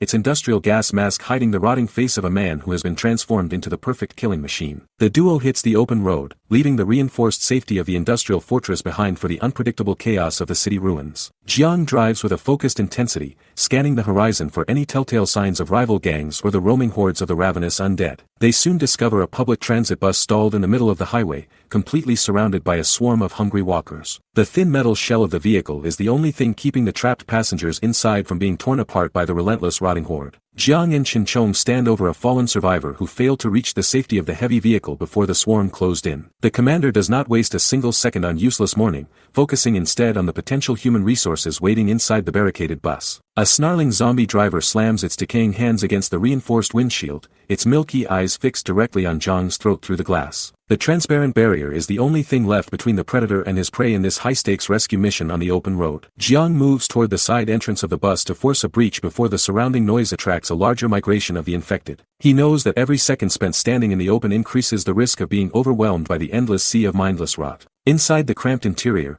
Jiang stands over the unconscious bodies of the remaining survivors while Chinchong guards the perimeter. He begins calculating their utility to his fortress, ready to discard any dead weight that does not serve his ultimate goal of absolute survival and dominance. Jiang reaches out to adjust the heavy industrial gas mask on his newest soldier. He isn't showing affection, but ensuring his most valuable asset is properly contained before they move out into the infested city streets. Jiang tells Chinchong that he can breathe freely while they are alone in the transport vehicle. The mutated warrior's face is a horror show that needs to be hidden from the weaker survivors currently residing at the base. He delivers a final warning for the monster to mask up before they reach the gates of Yongxiang Garden. Fear is a contagion Jiang cannot afford to let spread among his productive workers if he wants to maintain order. The engine roars to life as the armored truck peels away from the industrial ruins and heads back toward the main fortress. Every minute spent in the open is a direct invitation for the roaming horde to descend. Across the district, a heavily modified black pickup truck crawls through the sterile streets of a luxury villa complex. A dozen armed thugs cling to the truck bed, marking the arrival of the local gang's main raiding force. Li Shuxiong grips a submachine gun and spits out a cigarette in a fit of greasy, desperate rage. He refuses to believe his organization can be defied by a single apartment complex and demands a total bloodbath. The convoy accelerates with a deafening screech of tires, kicking up dust and debris as they charge toward their target. The order to move out signals the beginning of an all-out urban war for the remaining resources. A sharp tactical blade whistles through the air with lethal precision,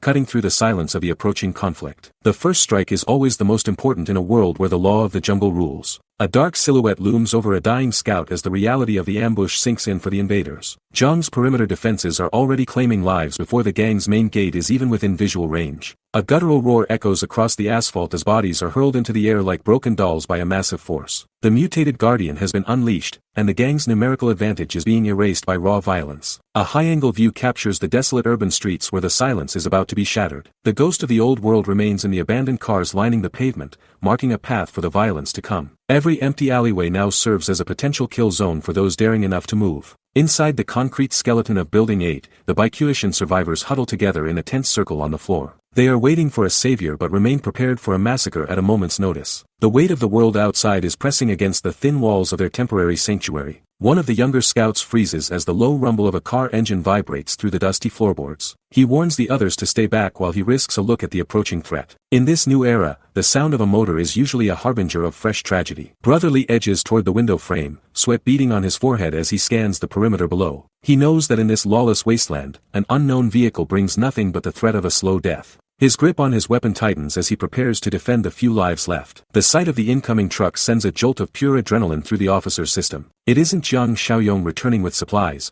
but the local gang coming to finish what they started earlier. The realization that they are cornered turns his blood cold as the enemy closes the gap. Brotherly snarls as he checks the action on his pistol, his eyes flashing with a desperate and lethal resolve. These vultures haven't learned their lesson yet, and he is ready to teach it to them in lead and blood. He refuses to let his people be slaughtered without a fight. From the street level, the invaders measure the distance to the apartment windows with the clinical detachment of professional executioners. They are moving into the perfect kill zone to pin the survivors down before they can even react. The urban canyon is about to become a shooting gallery. The gang pours out of their vehicles, brandishing automatic weapons and looking for any sign of movement in the windows above. Brotherly screams a frantic warning to his people to stay away from the glass. The air is thick with the scent of gasoline and impending combat. The stuttering roar of an SMG fills the narrow alley as the thugs unleash a suppressive hail of fire. Dust and glass shards spray into the rooms, forcing the defenders to crawl for cover on the cold floor. The enemy is wasting no time in establishing absolute fire superiority. Li Shuxiong barks for a loudspeaker while his men continue to pepper the building with a relentless stream of bullets. He wants to break their spirit with fear before he sends his killers in to finish the job. The fat man in the white suit is savoring the total chaos.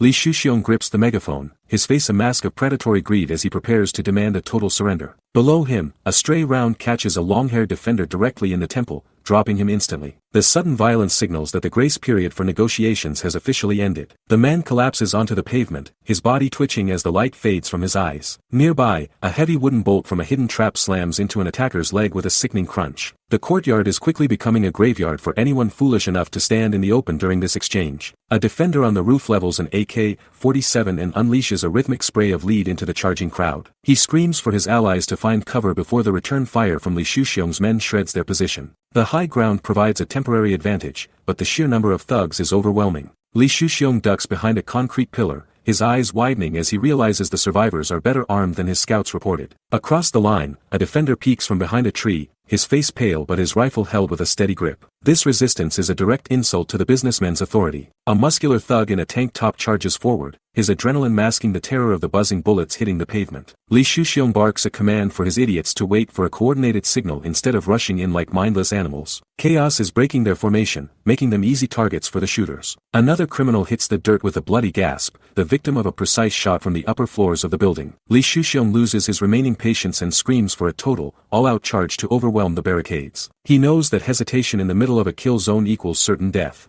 3 thugs sprint toward the glass entrance, their heavy boots thumping against the polished stone in a desperate dash. Li Shuxiong watches from the rear, his face twisting into a sneer as he prepares to claim the fortress. He expects his superior numbers to eventually shatter the defenders' resolve through pure attrition. The attackers scramble across the exposed courtyard while tracers zip past their heads like angry hornets. Every meter of ground gained is paid for in blood and wasted ammunition as the defenders refuse to budge. The disciplined fire from the windows is turning the open space into a meat grinder for the invaders. Li Shuxiong huddles low, his sweat-soaked suit clinging to his frame as he checks the magazine of his own submachine gun. He shouts that the defenders are likely out of ammo, trying to trick his men into making one final suicidal push. His desperation to seize the resources is clouding his strategic judgment. The defender on the roof maintains a firm grip on his rifle, his eyes locked onto the targets huddled near the vehicles. Below, the thugs realize the raid is failing and scream for someone to start the engine for a quick escape. The assault has collapsed into a frantic scramble for survival as the defenders hold. The thug screams for a driver as a projectile pierces his companion's skull with lethal precision. This sudden strike from the shadows turns the attempted raid into a desperate scramble for survival. Muzzle flashes light up the parking lot as the defenders unleash a hail of lead on the fleeing vehicles. Every path of escape is systematically cut off, turning the asphalt into a slaughterhouse for the intruders. Jiang Xiaoyong stares out the window of a bus while reflecting on his tactical victories. He watches the ruined city pass by, his mind already calculating the resources hidden in the next sector. The commander takes the wheel of a civilian car and navigates toward the heart of the residential complex. He keeps his gaze fixed on the towering apartment blocks where his enemies are currently entrenched. Jiang walks side by side with Chen Chong, observing the evolved mutant's gray skin and vein-streaked face. He notes that the rifles they recovered earlier will serve as the perfect equalizer for the upcoming battle. A low groan escapes the mutant as it follows Jiang's lead through the empty streets. The commander flashes a dark, confident smile, knowing he finally possesses the specialized muscle required to crush the local gangs.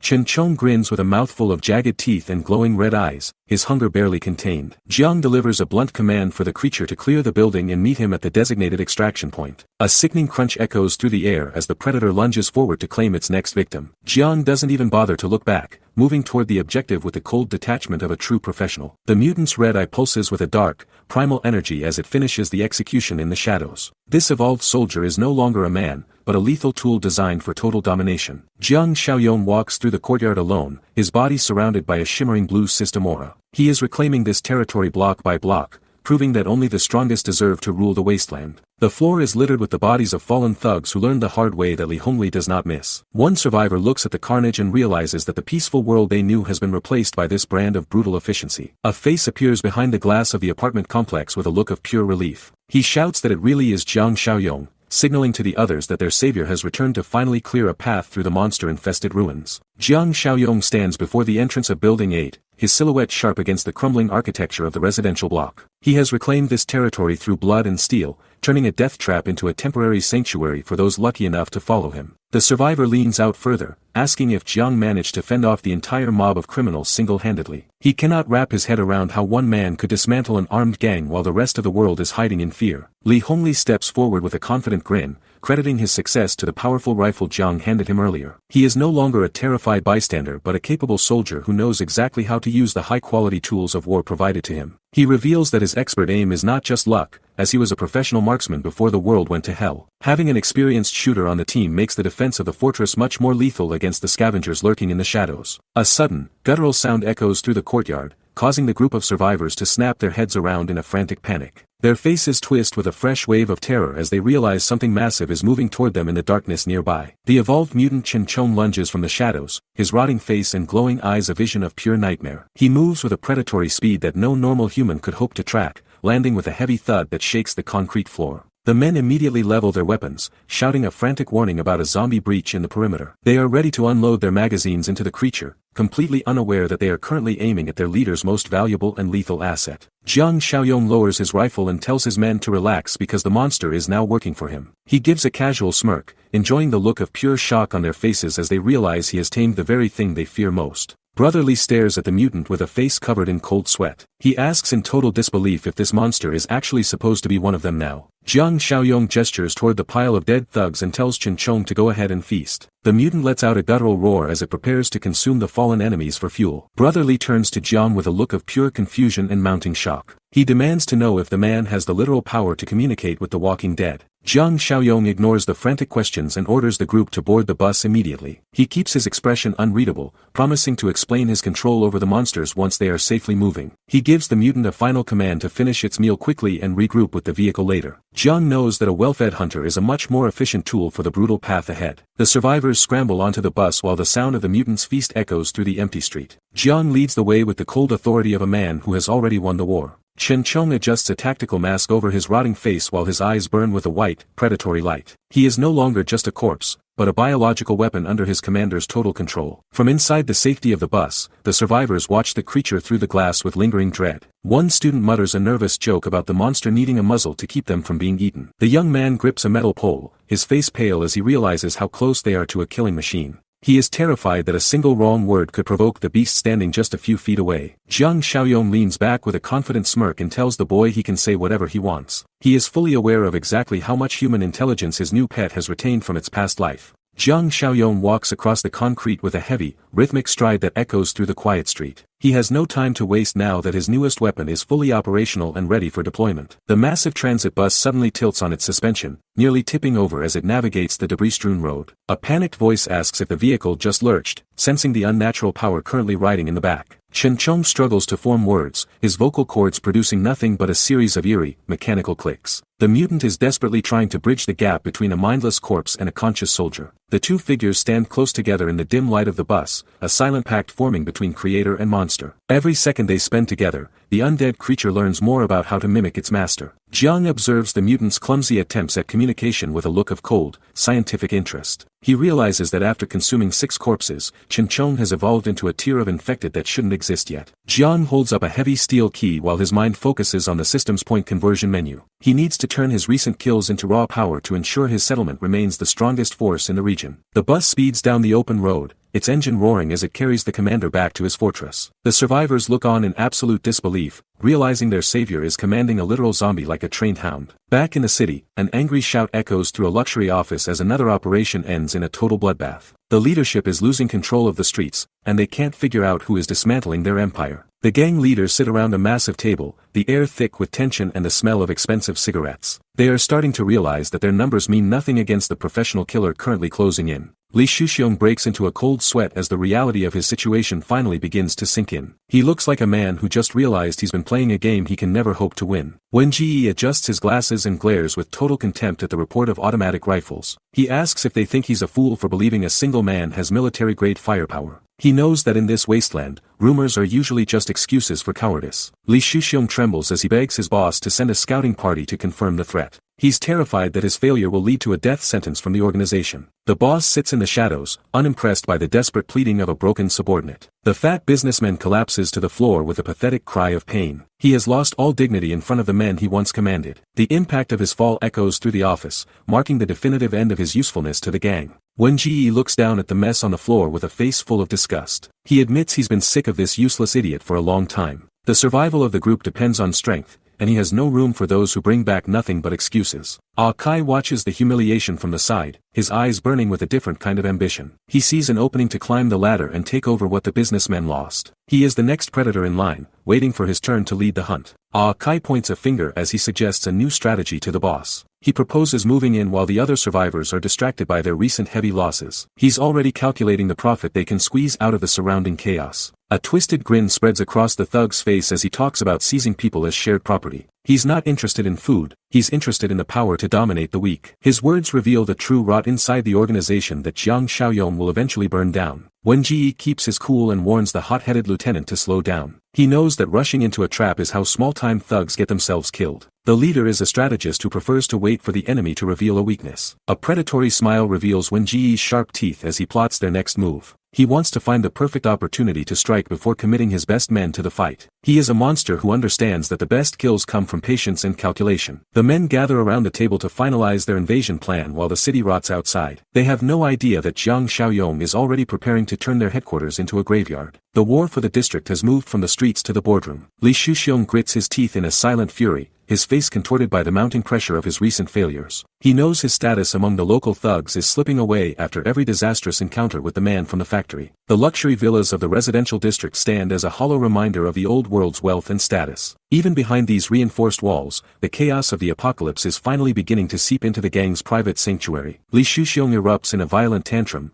kicking over his expensive furniture as his wife watches in sheer terror. The man who once ruled through business is now just a cornered animal lashing out at the shadows in his own home. He turns to his wife and barks a frantic command for her to pack their essentials immediately. Fear has completely replaced his usual arrogance as the reality of Jiang Xiaoyong's lethal efficiency finally sinks into his thick skull. Li Shuxiong explains that their current stronghold is no longer secure against the monsters outside or the predator hunting them down. He is already looking for a hole to crawl into before his criminal empire collapses around him entirely. A loyal subordinate named Qingzi enters the room, waiting for instructions as the gang's leadership begins to crumble from within. Even the low-level thugs can feel the shift in momentum as their boss prepares for a desperate retreat. Li Shuxiong orders a midnight gathering of his remaining brothers to salvage what is left of their dwindling territory. He is betting everything on one final maneuver to escape the reach of the growing industrial fortress. His wife watches him with cold, calculating eyes, realizing her husband is losing his grip on the situation. In this new world, loyalty is a luxury she can no longer afford to waste on a weak leader. The focus shifts back to the industrial sector where the true power of the district is being consolidated. While the gangs squabble over scraps, Jiang Xiaoyong's operation continues to expand with absolute military precision and superior technology. Armed guards patrol the perimeter of the base as a massive transport bus pulls up to the reinforced gates. The new arrivals are stunned by the sheer scale of the defenses, realizing this is a true doomsday fortress. The transport bus unloads the new survivors as a system notification confirms the successful completion of the recruitment mission. Jiang Xiaoyong brought in 8 people instead of the required 5, earning a 25-point bonus for exceeding the target. These extra resources are vital for his next stage of expansion. Jiang Xiaoyong sits in the driver's seat, his blue eyes scanning the reward window with cold satisfaction. He acknowledges that overperforming has its perks, as the system grants him additional credits for his efficiency. Every point earned brings him closer to unlocking the advanced technology needed to secure his fortress. Jiang Xiaoyong steps out of the bus and immediately issues a blunt command to the officer standing by the gate. He informs the man that they are moving to the southern district tomorrow night to begin the next phase of the purge. His voice is a heavy hammer that leaves no room for hesitation. Brother Li stares back with a look of pure apprehension as he processes the sudden order to move out. He asks what possible reason they have for heading into the most dangerous part of the city. The officer's visible sweat shows he hasn't yet adapted to the commander's relentless pace of warfare. Jiang Xiaoyong lets out a predatory smirk, his gaze narrowing as he thinks about the scum currently occupying the local heights. He tells the officer that he has a personal score to settle with the gang leaders at Bichui Mountain Villa. This isn't just about resources, it is about total extermination of his rivals. The system interface flickers into view, displaying the option to purchase a high-tech supply crate for 50 points. Jiang Xiaoyong eyes the empty item slots, calculating the risk of spending his entire remaining balance on a single high-tier gamble. Strength in this world is bought with the points earned from the dead. Jiang Xiaoyong rests in his quarters, focusing his mental energy on the level 2 crate hovering in his digital inventory. He realizes this is the first time he has reached a sufficient tier to access such a powerful resource injection. The room grows silent as he prepares to finalize the expensive transaction. A violent surge of blue light erupts as the system confirms the successful redemption and deducts the 50 points from his account. The swirling energy signals the arrival of a rare asset that far exceeds standard military equipment. Jiang Xiaoyong watches the manifestation with the calm focus of a seasoned warrior.